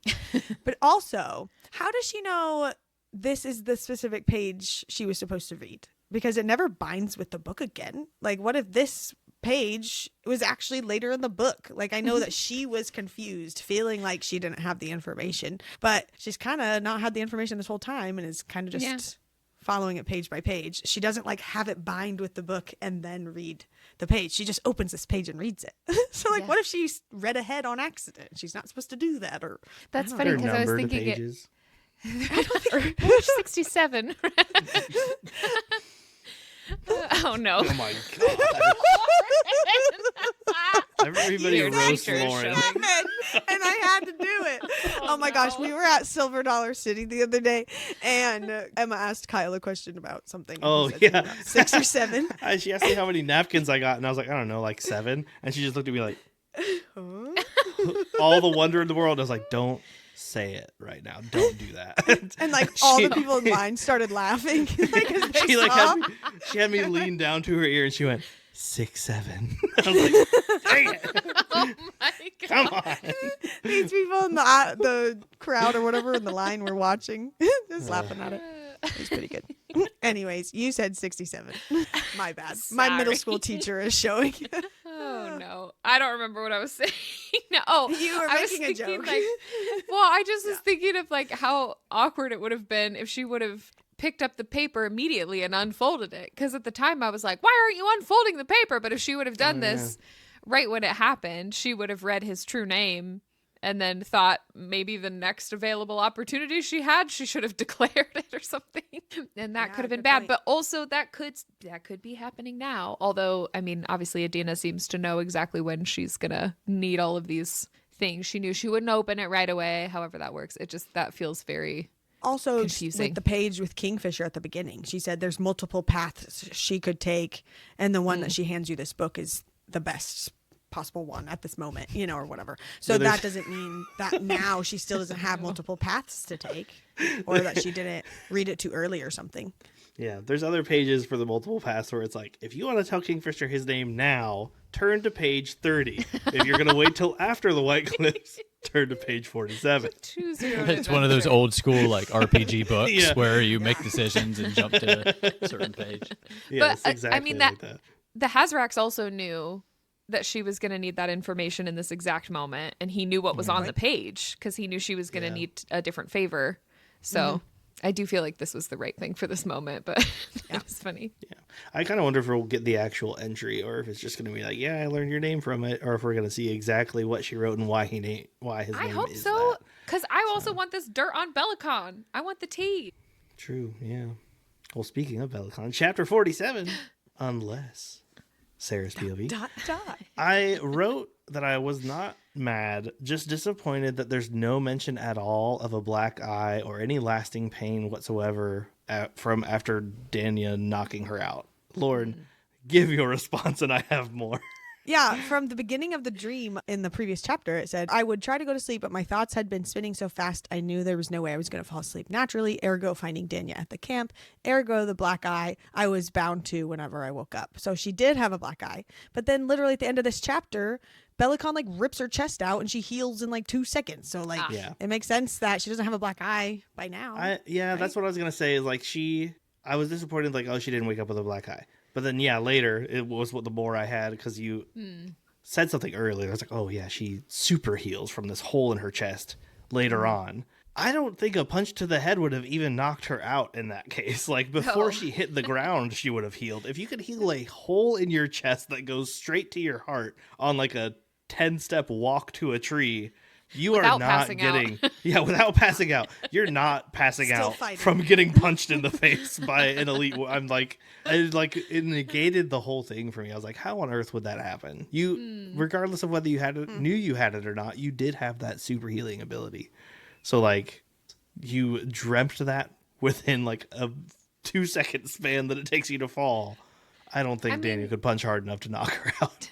Time could work differently in this dream realm, I suppose. Yeah. It could be and dreams do go faster generally, like literally speaking. It doesn't take much time out of your sleep, but still. Yeah. To knock someone out that can get their heart punched, I don't know.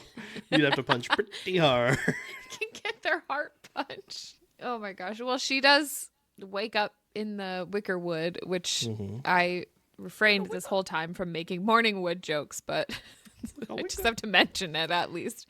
However, I knew we had like Kingfisher sort of alluded in the first book to the fact that there were like souls being tortured here. And he does say that whatever's happening, that they deserve it, I guess, because they're like the most despicable of creatures or whatever. They were to be punished here for a reason.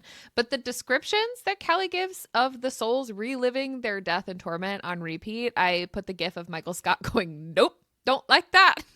She is very talented at writing things that are nightmare fuel, and that is this scene as well. Yeah. So thanks, Callie, for not giving us that the first time we were in the wicker wood. Appreciate you. Thanks for the setup for this moment. Yeah, thanks for that. Okay, so this is Cotton and I already made jokes about this. This is the note whenever it said that she had her short swords on her back. So that means that her body had literally been moved from Inishtar to the Wicker Woods. And I just wrote in my note, I assume everyone at Inishtar is flipping the freak out right now because Saris is all of a sudden gone. But I do like the theory that she weirdly floated out of the camp across however far of a distance to get to the Wicker Wood. I'm here for that. I hope she disappeared. I hope Daniel's like, oh, I killed her. Yeah, she just like blipped out gone. of existence. Yeah. Team Rocket blasting off again. Exactly. But I do wonder, because we don't see anybody at Inishtar after that, so I wonder, I guess, just how they're all reacting or what's going on there, I guess. And then we finally get the confirmation that it is Bellicon. She hears a noise and it says, because he was here, Bellicon Dabaro, king of the stolen throne, oppressor of an entire court. And I was excited because I assumed it was Bellicon when I heard dog, but I'm still confused at the whole like space between worlds comment when Kingfisher was coming through the shadow gate. Like, was Bellicon just chilling inside whatever creates a shadow gate waiting for specifically Kingfisher, and then he like grabbed him and took him another direction? Or I don't know. I guess I'm really confused on how that works. But is Madra helping him? Oh, like making another, I don't know. Well, maybe because I was wondering if like he was specifically waiting there because they were like smoking them out of Kalish, like they were the ones who sent the feeders and stuff. Or was it the rot? Were there feeders coming? Or was it The just the No, rot? I Feeder thought was- it was just the rot at college. Well, that one Oh, the feeder one that had came the through. rot. Oh, yeah. Yeah. Yeah. But that's an interesting theory that Belicon or Madra or somebody is pushing the rot in a certain direction, though. It's not just randomly taking over places, that I they're would like think they directing are. it. If they're coming That's from interesting. Zilvarin, like obviously it's not, those feeders aren't just like, originating from a specific point in Avelia. Like I would think that they are intentionally making them leave Amontreath, leave Kalish so that he could get to them because he knows he can't do that if they stay in Kalish. Yeah. I guess in my head, I pictured it that they were walking through the gate that Kingfisher made, and on the other side was Belicon. And that Yeah. everybody Well, was yeah, going to be Oh, yeah. like the fight was happening, sure, but like, or everyone was already in handcuffs basically or something, and they're just waiting for Kingfisher kind of a thing. So the fact that Belicon was there to take him to a whole nother location Right. is where I guess I'm confused on, or Yeah. he has some cool magic I don't know about or something. Yeah. I don't Yeah, because Fisher's the only one that can open a shadow gate, right? know. I think so. I'm pretty sure. That's why it's made of shadow, because he's the shadow guy. He's the shadow man. Stay Oh, Master of the Nightmare. What is that from? It's all Oh, sunny. man. That's always sunny. Oh. Yeah, that's a good We one. were doing Princess and the Frog. Well, she makes it to the Wickerwood, and she ends up very shortly after running into a group of warriors that are camped out. She takes down some of them. It says, I flipped Aramar over in my hand and plunged the godsword in between the Effer's ribs, lighting him up from the inside. Holy fire blazed out of the male's eyes and mouth as he died. And I was just like, hell yeah, brother. Like, this was amazing. This was amazing. And then shortly after that, this is kind of what I talked through in my recap. Belicon's mouth fell open as he watched my shield detonate, and the force of the resulting pulse of energy launched the guards into the air and obliterate them. A fine mist of blood and pulverized meat rained down, speckling the snow red. And I was just like, this whole scene with her fighting the guards, and then that was like the big ending of the entire scene. And even Belicon, I like, it says his jaws dropped. He's over there like, oh crap. Yeah, this Well, was and sweet. then his like line is, never before have I seen such layered power. It cannot be allowed to exist in the world unless it is bound to me. And my note on that was like, did no one else see this side of him before? Or has he just decided to stop hiding the fact that he was supposed to be a good guy this whole time or something? Or that he was a horrible person? I feel like we did get a little bit of this Yeah. when he was making Fisher recount like the whole story of At like that point, Anna when we- Rathmore or whatever, all that when stuff. we knew he worked with Malcolm and Madra, yeah, he was just being his normal a-hole self. But like, he's around some of his guards and he's around some of his like people who are in his court in this moment. I would assume over the last however many hundreds of years that he's taken over from the Dianthuses. Obviously, he took over it in an evil way, but has he always think just that been they're, this kind of way when he leads, or has he been faking to be some kind of good king or something? You know what I I'm would saying? think that they're just like bound to / possibly charmed by him, where they would just be Yeah. like, "Oh, we agree, Your Majesty. Like, you have to have that power. That only you could hold it." Yeah, with the way Yeah, that Arias acts, I would think that anyone who's close to him at least would know and be, his little minions about Kissing it. his boots. Yeah. Yeah, I feel like with the oath, it's just like he can be any way he wants to because Yeah. they can't do anything about it. Yeah, I can buy that. Makes sense. Yeah, and then out of all of this, Araya shows up, and I just wrote, "You dummies! You should have killed him! Why? You idiots!" I was so upset when he popped up. I was just like, gosh darn it, you guys. Arias is the new Heron from. Yeah, Yes. he is. That's exactly right. He is. is. Oh, that's funny. This is just sort of a theory, I guess, like while I was reading, but before Belicon explains what's happening to Fisher and like that they're just torturing him, I thought that they were siphoning magic from Fisher to bring back Malcolm or something. Like I thought that this was a ploy to get Malcolm back. And then he was like, nah, I just hate him. So that's where we're at. Okay, well, we do find out where Kingfisher is, and it says the lower part of the tree looked as it had healed around his body, all the way up to his shoulders, in fact. The wood had grown around my mate, caging his body inside. Stop laughing. It had almost swallowed him whole. And I just put a picture of the guy from Jumanji whenever he gets stuck in the floor and it like solidifies around Robin Williams, whatever the character's name is. And yeah, and he has to like roll the dice while he's stuck in the floor, literally. Roll the dice. That's Kingfisher in this scene. Oh my 100%. Oh no. And then I did have a note here, though. Is this what happened to Renfis? Is Renfis also in one of these trees or somewhere stuck? Like, did he also get captured from Belicon? Was he also, like, maybe part of this whole weird court case thing since he went off with Kingfisher or something and denied the throne or something? I don't know. Is there a tree with a kilt around here?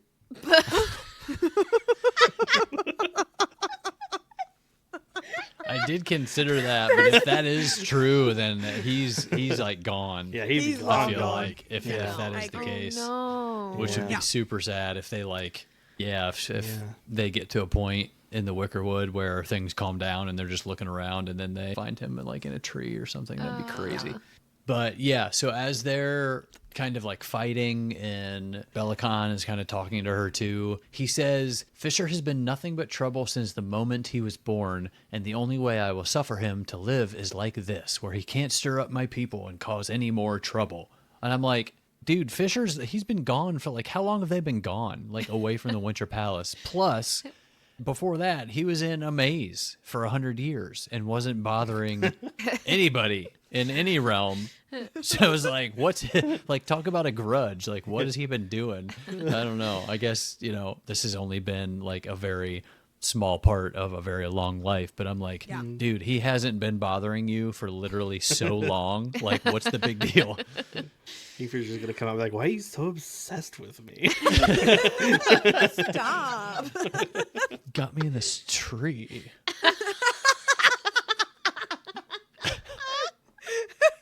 Gosh dang it. Oh my gosh. Okay, well, my note on this same quote about Fisher being nothing but trouble since the moment he was born, I was like, Belicon didn't even know about Kingfisher until, like, he married Adina and moved into the castle. Like, That's he so didn't even true. know Kingfisher was born. Oh my gosh. So, I don't know. I wasn't, like, because he was surprised Adina had a kid. Yeah, and I was mean, he was only frustrated like by 10 or at that whatever. point, but still. But still. Yeah. I don't know. Anyways, then we get this really interesting quick line about Belicon, and I highlighted it because I think it's probably one of the most important lines in here. I don't really know, but it says, he, being Belicon, he fixed me in his gaze then, his expression going blank, and I saw the cold, evil thing inside him peering out from behind his rheumy eyes. So he has something inside of him too, because this is similar to what she saw with Everlane, right? Are they just all possessed? Oh. Like there's something else inside of them running things? Are they just vessels in something else going on? Are these the evil gods of like hell or something? I don't know. Like what? It just seems like there's some other power there. Or is this also a part of Malcolm? ? If he did Horcrux himself in different places or something like that. But there is some cold, evil thing inside him, peering Is out from he- behind his eyes. Is he wearing a mood ring by any chance? Ooh, that's a great question. I did think the same thing. Is he part of the Bestie Friendship Club? The crossover we didn't know we didn't need. Yeah. We I did know I didn't need it. But it is giving that exact same energy. Yeah. It is, yeah. I also thought the same thing, and we're just trying to be a spoiler free here. But Yeah. I also thought the same. My only other explanation, because it's a cold evil thing, obviously it could just be like a cold stare or something. It's not maybe the actual temperature, but hell earlier was described as cold, so that's why I'm thinking something of hell. But Yeah, I don't know. These are all just random throw out there theories. So I like it. I didn't really think about that. So this was another little like passing comment. When Saris grabs Nemerel, her POV says a brief unpleasant shockwave traveled up my arm, but then it was gone. There was no voice in my head. The faintest smell of juniper tickled the back of my nose. I heard distant playful laughter on a breeze that wasn't there, and then simultaneously the godsword in my left hand formed a pillar of blazing white, and the godsword in my right erupted with a wall of shadow and smoke. I just thought the juniper and laughter comment was odd, and I searched for juniper and I couldn't find this anywhere else, so I was wondering if this was like a nod to Morel, maybe, but then the laughter seemed like a Balin Mithrin sort of thing. And Yeah, I that saw was your who note gave him here. the sword. And I searched the bonus chapters on Callie's website from the Battle of Vajin Gate. And anytime Balin Mithrin are there, it just has mentions of laughter and an invisible breeze being there.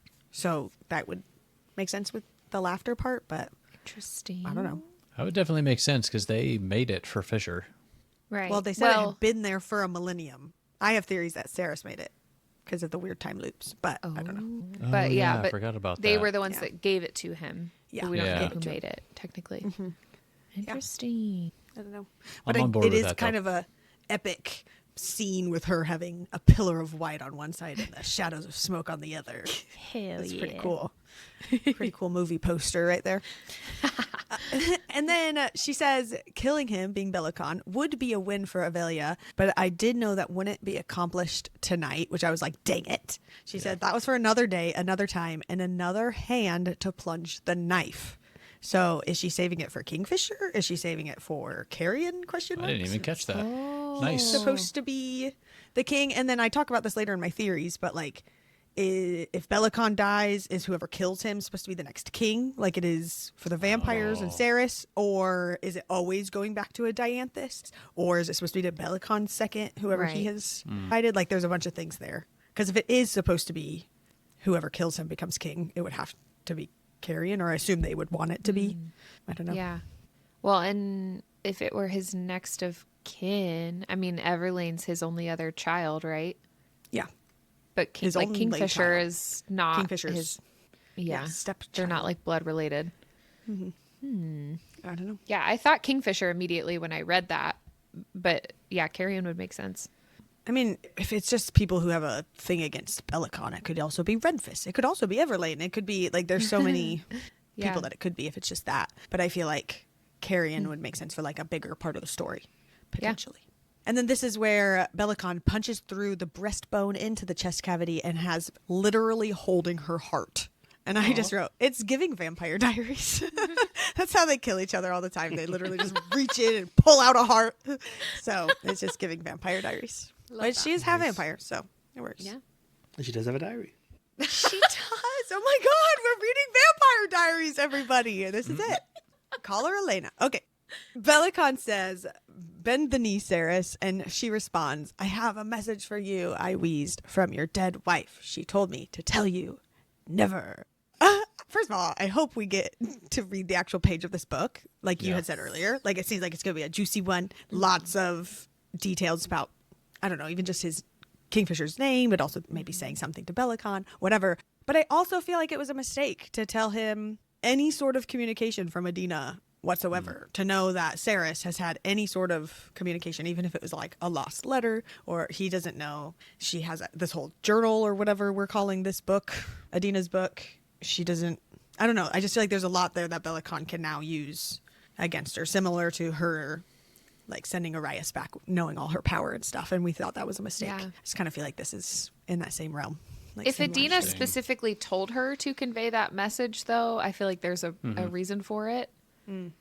But that makes me think that Belicon killed her. Did they say that she died in childbirth? That's what everyone says, but Kingfisher doesn't believe it. Yeah. I don't I thought believe we it got either. confirmation from Belicon. Maybe we He did. did. I thought Like he in was the like maze. talking to Fisher or something, and he kind of tiptoed around it, but it was like Yeah. definitely okay. He did it. Yeah, I think you're right. I'd have to look back at it, but I had totally forgotten when she said this to him. I was like, oh yeah, Adina was like, that's who he took as like his wife and all that. Like I had totally forgotten that little fact Everlane's just because mom it had, from your yeah, wife. just because it Yeah. had been so long since we had had that connection between those two. So Well, you're not It's alone also- because I didn't realize it till you just said it just now? now. I was like, Yeah. oh, yeah. God. Dina. Oh Yeah, my God. I was just like, dead wife. All right, cool. I don't know where you got that yeah, I from. know, right? Yeah, Where'd you get that info? yeah. We didn't even talk about it though. That Adina did. I don't know if possess is the right word, but I guess possess Everlane, which was her daughter. Oh, that's Like, we- true. Oh, I don't know if that made Yeah. it easier for Adina or if it was always, I don't know, set up that way Yeah. or I don't know. blood There could be- relative type thing. Yes. Another Stuff blood there. magic or something. I would think that one of these Yeah. pages is going to have information on how to save Lane, right? Like if that's I hope so. she's left all these notes for Has Saris. not but- even mentioned it this whole time. I She's know not it's a all about her priority. son, but like Everlane is also her daughter. I know, poor Lane. Oh my god, maybe this is her Yeah. villain origin story. Maybe she just Jeez. knows she'll be fine. Like, you don't have to deal with her. Something Yeah, it'll solve just let her itself. be kind of thing. Yeah. It'll work itself out. It'll suck, but she'll be back. She'll be fine. Well, and then we get to this last moment and the last line of the book. Kingfisher of the Ajin Gate, I hereby call you by your true name. Did I say book? Yeah. Chapter section of the chapter section. Last No line of the spoilers. chapter section. Kingfisher of the Ajin Gate, I hereby call you by your true name. I declare all oaths you have sworn null and void. Arise, Kaiden Greystar Finvara, in honor of the name you were given at birth. Rise up and fight. And my note here was just, oh effing shirt. My note was jaw on the floor, but should we be worried she said this in front of Bellicon again? What I was just talking about Yeah. with the book. Hmm. But, you know. Maybe she's hoping he's about to kill him, but again, Yeah. Yeah, that's I don't true. know Maybe if that's that- who's taking it. if that can happen. Yeah, Good point. This gave me chills, though. I think because I had completely given up all hope of learning anyone's true name in this book. And I was like, oh my gosh, we finally got something. But I would like to know if, Kyle, if you have any etymology nuggets on this name, because I'm scared to Google it. Yeah, I got some nuggies. Before I get into that, though, I wanted to give a shout out because I forgot to do it earlier. That one of our Patreon and Discord members, Anushka, Oh, yeah. commented on our episode 9, I think, where we talked about Nisarin, saying that she's actually from Maharashtra, India, and that Marathi is her first language, which is where I had basically guessed Wild. that word was from, and that it meant outflow or something similar. But she said, based on how it was pronounced in the book, it's more likely Arabic or Hebrew, and there are similar words in both languages that mean wild rose or my miracle, which she said seems more fitting for Kingfisher to call Saris, which I wildly agree with, especially after Saris's little inner speech to Bellicon about those who live in hate not being able to see miracles. So it might make sense that Kingfisher would call her a miracle. So thank you, Anushka. Yeah. Wildly amazing that we had Yes. someone I who know, lived it was so in that crazy area. when she messaged And that. Thank you, yeah, thanks for Anushka. the info. That was really Wild. cool. That's awesome. Anywho, onto the name. I couldn't find any real significance for Kaiden. The closest thing is like diminutives of Kaiden, which don't really have any solid historical meaning that I found. There's a general consensus that it seems to be fighter. So sure. Okay.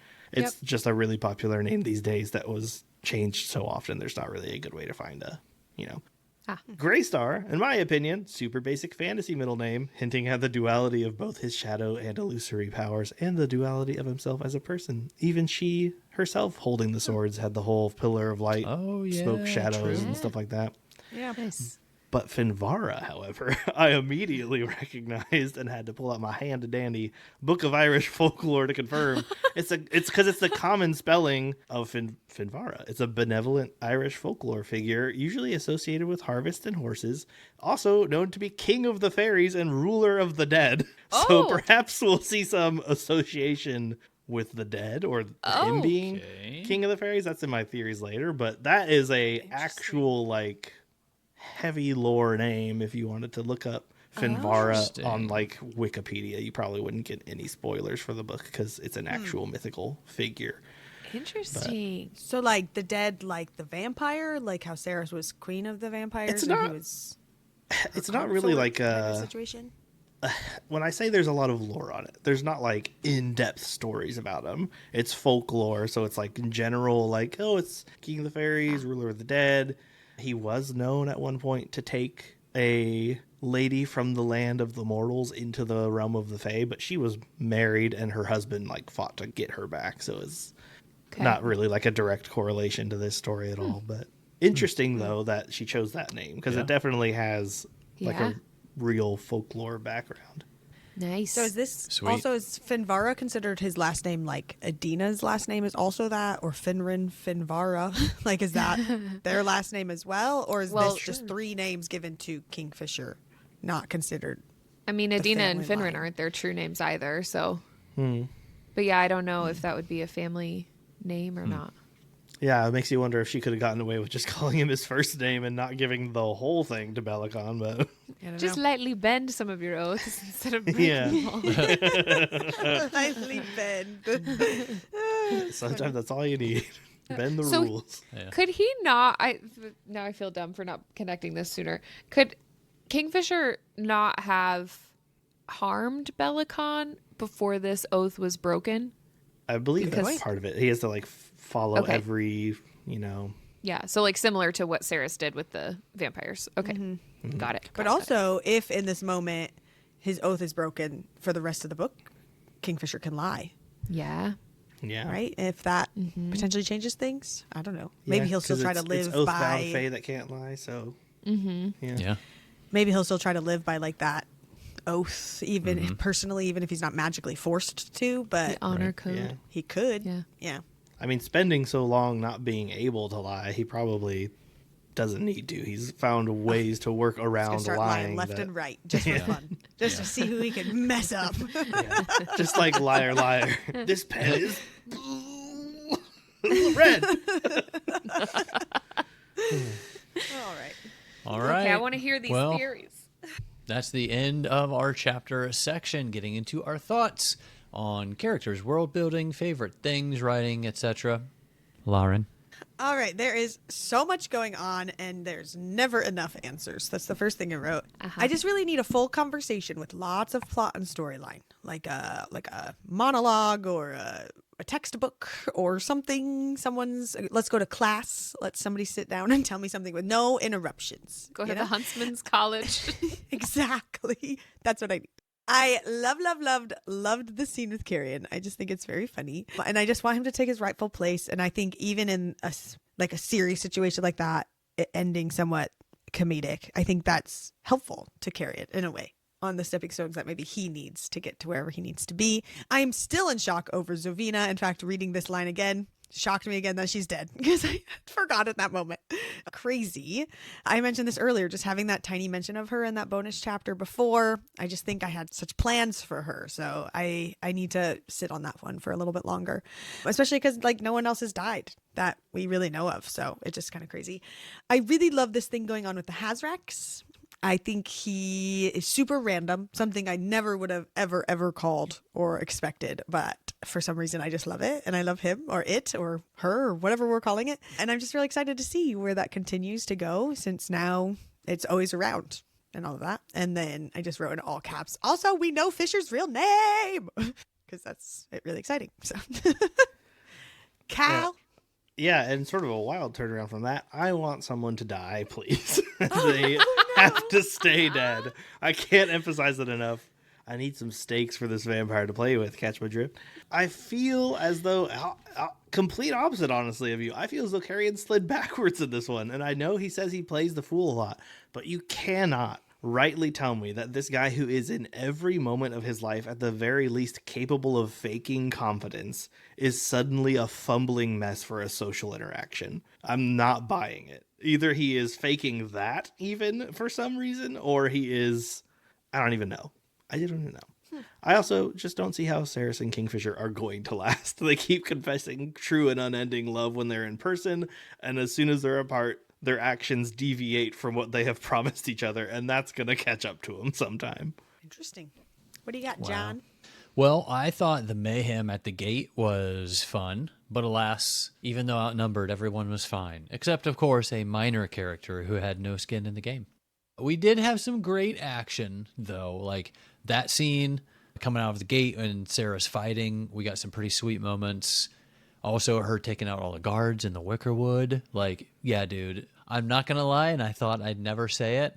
I was a little relieved that there was no emoji erotica in this section. Preach. Honestly, same.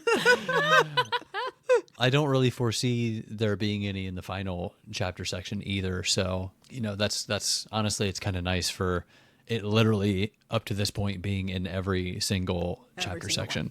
Yep. So give me a break. Other than that, the whole witches and dryad setup to make that make sense in the Wickerwood was not my cup of tea. It felt a little thrown together when we still have like little to no info on the witches and like dryads. Like what? Who? Where? I'm a little apprehensive about the end of the book. Not gonna lie. That's fair. Yeah. I'm a little nervous about the end. I'm like excited to see where Callie takes the last few chapters because there are so many loose ends right now that I just have no idea where the story is going. So I'm definitely not expecting much resolution for this being the end of book 2. Obviously, the whole point of the second of a trilogy is to do a lot of setup, but I'm hoping for some kind of, like Lauren said, like a villain monologue or some kind of plot reveal that will at least help us shape a resolution that we can hope for in book 3. I'm a little bummed about some of the lore inconsistencies from Quicksilver to Brimstone. I think that's making it a little bit tougher to like theorize about where the overall story is headed because some things have changed. But I do really love these characters and I am looking forward to more. Karen is still my main man, but I am a little frustrated by it almost feels like all of these things that feel frustrating in this book are because they've been so drawn out. Like if it was a more condensed period of time or like less instances of all these things happening, it wouldn't feel like that. Maybe it's because we get both of these POVs and there's just a lot more going on, but I'm just waiting for all of Carrion's secrets to be revealed to the rest of the group because I do still think that this is intentional. I just wish it wasn't happening for so long. Yeah, that makes sense. How about Okay. some theories? John? Serve it up, All John. right. Yeah, I got something for your ass this week, y'all. Okay. Yeah, coming after my thoughts, I'm super excited to talk about some theory talk. So we find out that carrion can grow plants from just a seed, even one that supposedly only blooms once every 10 years. Well, what's another thing of nature that we know of currently being affected by the rot, and last time we saw it was losing leaves? Anyone? Anyone? The tree in the god realm? Oh, yeah. I keep forgetting about the And tree. You keep I know. remembering. I know. I keep forgetting it exists. And so I was thinking, like, now what are the odds that we come across a Quicksilver tree in the god realm, losing leaves / realms from the rot, and then we find a character like Carrion who can just grow plants from speaking, let alone who Callie casually named after the lovely scientific name for carnation, which we found out last week meant flower of the gods. So, like, come on. I can see a few different possibilities of how this can play out. But one that I can like really see happening is that, and I talked about this, I think it was last week too. So Ceres ends up becoming the Tria Prima. So right now she has like Quicksilver almost like inside of her. She's sealed the rune. She's on her way to doing that for Brimstone. I'm assuming there's going to be the third in book 3 with Salt, since that's all 3. And we get to a point where the tree in the god realm can't really be saved from the rot. And maybe it gets to a point in their world where it's just like the rot has taken over. They find themselves having to like maybe almost seek refuge in the god realm, or at least maybe some of them specifically because of their power. And then with the help of Carrion's power, Ceres basically sacrifices herself as the Tria Prima to grow or create a new tree. It would have the life of all realms in Quicksilver, protection from the rot in Brimstone, and I'm assuming we learn what Salt is going to do in the third book. And right now, I theorize that Salt might be some type of magic blocker. So like Quicksilver equals life force, Brimstone equals protection from disease, and then Salt equals protection from outside influence. So my only other thought is on the possibility of why Ceres and Foley need to stay vampires. So another little theory there is, my guess is it might be crucial that they need to stop their hearts from beating at some point, whether that's to like for detection purposes, or maybe even if they were to like visit a different realm, or possibly protect themselves from poison, since generally how poison works is it needs to the blood pumping and circulating through your body. So if they can stop it, then that's not really like working through their system. unless it just works differently in this world. But the whole tree thing with Ceres is just like, Yeah. I'm super pumped about that possibility. I love all of that. I'll And be even thinking about disappointed if it's Ceres and not. Foley needing to be vampires. Like, I've not really thought of that. I'm just like, okay, Yeah. cool. They have to stay vampire. Move on. Because I was trying to think like, okay, what's the main difference between them and the Fae right now? I mean, Yeah. they can both regenerate and like they have healing properties. They're both powerful and strong, but them as vampires, they can stop their heart. I don't think regular Fae can do that. I don't know that Foley's heart is beating at all. I think hers is because she's half Fae. Oh, But that's she's saying true. She doesn't Good need point. it. Well, and it mentioned in that battle sequence that like the feeders weren't coming after Foley because he was a vampire, so he didn't like have Right. anything for them to seek. Want. I guess. And maybe that's where he comes in, because he Yeah, can I was gonna say that roam lends- through the horde without getting attacked or whatever. Lends credence to your theory about no Yeah. heartbeat, no danger. Yeah. But That's pretty cool. Yeah. Good job, John. John was like, he came running downstairs. I think it was while you were editing, or were you Yeah. reading when you thought of this? yeah, I was editing, and yeah. I forget what it was that we were talking about, but I was like, oh my God. Yeah, he comes running downstairs and he was like, I just thought of something. Do you want me to tell you now or blow your mind in the recording? And I was like, you can wait until the recording and I'll be surprised. And he was like, can I tell you now anyway? I need to talk about it. Same. Yeah. We do Exactly that what all I the would do. time. And Yeah. we're like, I'm just going to write this down to bring up later because Yeah. if we say, and like sometimes we'll talk about stuff and be really funny because we are. And I'm like, dang it, we should be recording this. Do this bit over again. Yeah, right. Exactly. Okay. Lauren, yeah. Yeah, I definitely feel like I'm as deep here as what John is doing. I feel like I just pointed out the things I've already mentioned previously in this episode, but there's clearly something going on in the background of Everlane and Belicon's eyes. I just wrote, are they vessels maybe taken over by something else? And is Ceres going to go back to the gods at the end of this book? Because I think she will. I don't know, because she's invisible to them, so maybe not. But somebody, I feel like the gods are going to be involved. I don't know. I feel like they are. And so I think the interaction with the Hazrax there will be really interesting. And I think we'll get a lot of answers about who the Hazrax is in that moment. If anything, just from how they introduce themselves, even if the Hazrax isn't like a main player in that conversation, just the fact that it's mentioned and the gods, I think, would notice that they're there. The only reason I don't think the Hazrax is a god is because the gods are supposed to be blind to her now, and he just kind of showed up within this time. Obviously, he could have known of her before this, but they had not actually met, at least to Ceres's knowledge. So it just makes me feel like he's not a god, and we kind of talked about that earlier too. I did not theorize about a big fancy tree or big things at the end. I theorized, do you think Ceres and Kaiden are going to have a wedding now because they know his real name? But he 'Cause I doesn't think know hers. That could happen. That's her real name. She doesn't. For That's all not her they know, Fae Sarah's name? Fain. But that's what they know as her real name. Nobody has said she has a Fae name. You've But said now that, she's but I don't think they Fae. have. I think she does. I don't Okay, think it's but going to happen. They haven't said that. It'll just be This is my Faerus. theory section, Con. Faerus. I'm theorizing. Sarah's Faye. I'm. Faerus, Okay, Fae, all right, the go on. Fane. This is my theory section, and I'm theorizing that they're gonna have a wedding now. I think it's gonna be cute, and it better happen on page 2. If another fantasy author gives me an off-page wedding, I am going to riot.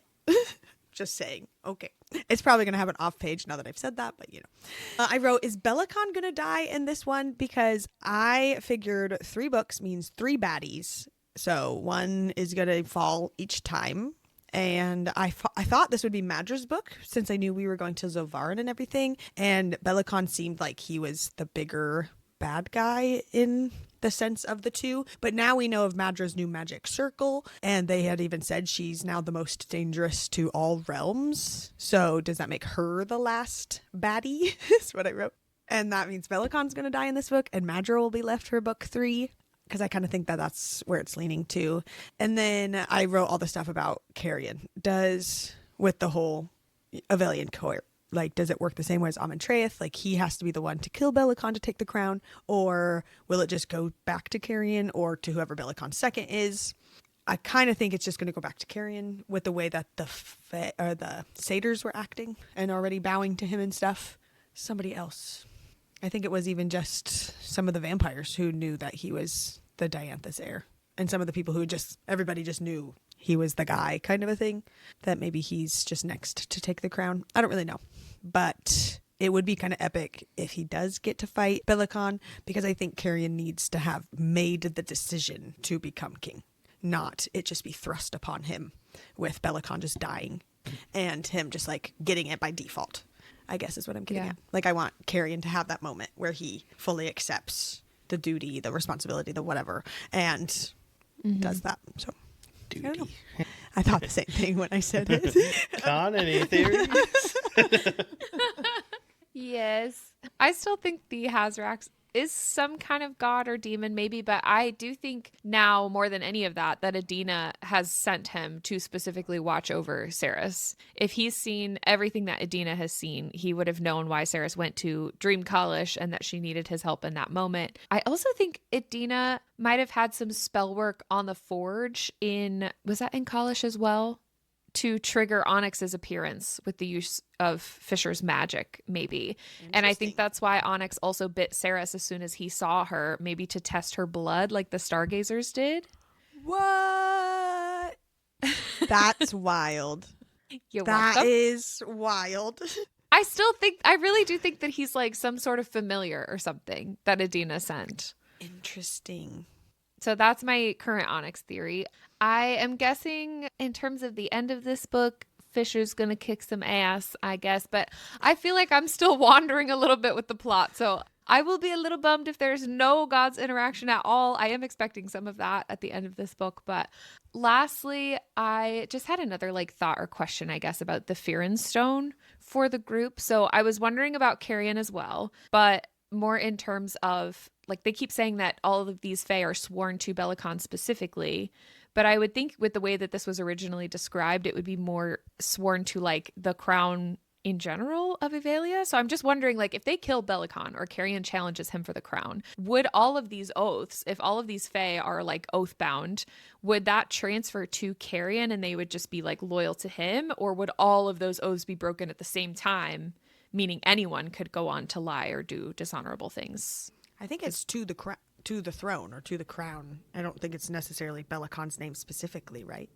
We don't know. Belicon keeps saying sworn to me, but we don't actually know the terms of this. So I'm just curious to see how that pans out, and if the passing of the crown will affect the oaths, or if they'll all just be broken and everyone's, what do they call it? Lawless. Lawless. Ain't no laws It's when gonna you're get drinking crazy. claws. White Claw, if you'd like to sponsor us for the end of this. Oh my god. Actually, that'd be kind of sick. I'm here for that. Everybody tag Everybody White tag Claw in the White Claw in the comments. We can get him on for book That'd be 3. amazing. Yeah. Yeah, there we go. Official sponsor. Kyle, what you got? Well, I want to see more out of Carrion, and I feel like he's been built up to be something great, just to stay so incredibly low on the totem pole, basically accomplishing nothing. He's helped, I guess, but not really. I'm sure something will come of it, because it sure would be a big old fat disappointment if not. Callie. I also think, now that we've heard his name, I wouldn't be surprised if Kaiden has some kind of connection to the dead or the hells, because that's where the dead be, given the history in our world of his last name. It also means King of the Fairies, so I kind of wonder if that will have anything to do with Carrion saying he doesn't want the throne anyway. And maybe he moves on to do something else and is like, Kingfisher, you've been, whatever.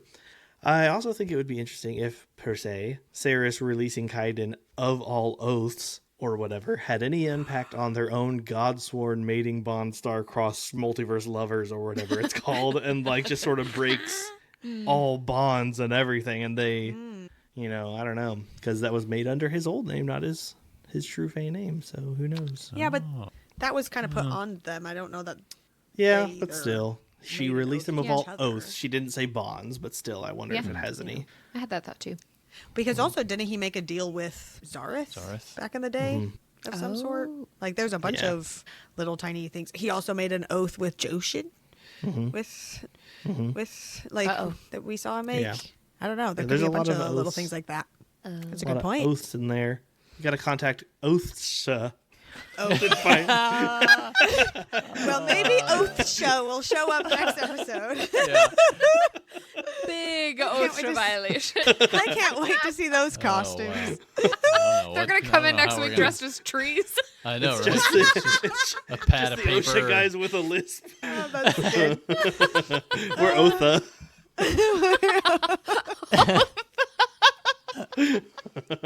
That's good. I'm here for that. Nice. All right. Well, good job, everyone. Those are great theories. That takes us to the cry counter, where everyone is still rocking a big old 0, except yours truly, who's still in the lead because it is a win Good job. with 1. Yay! I cried. Yay. Woo. And that's just it for this week. Next episode, we'll cover chapters 48 to the end of the book. We'll be done. Crazy. As always, you can find our As always, you can find our full episode schedule pinned on our Instagram if you'd like to read along with us. And if you've already read the whole thing, great. We will too soon. But still, no spoilers, especially not in our DMs. You do have Discord channels for both spoiler-free discussion that matches our reading pace and full series spoiler chats where you can spoil yourself and others. Join us on Patreon to read with us or read ahead with others. And now, I would say a freestyle rap about our socials, but we already got one for the recap. I did admittedly have an interpretive dance ballet about our next series, but due to weather, a piece of my pas de deux can't make it, so obviously that's canceled. Oui. Unfortunate. Follow us on Instagram, TikTok, and YouTube at Between Pages and Friends. Check out our website, betweenpagesandfriends.com, for merch, events, to sign up for our newsletter, and to keep up with all things. That's all, folks. Fuck off, Lou.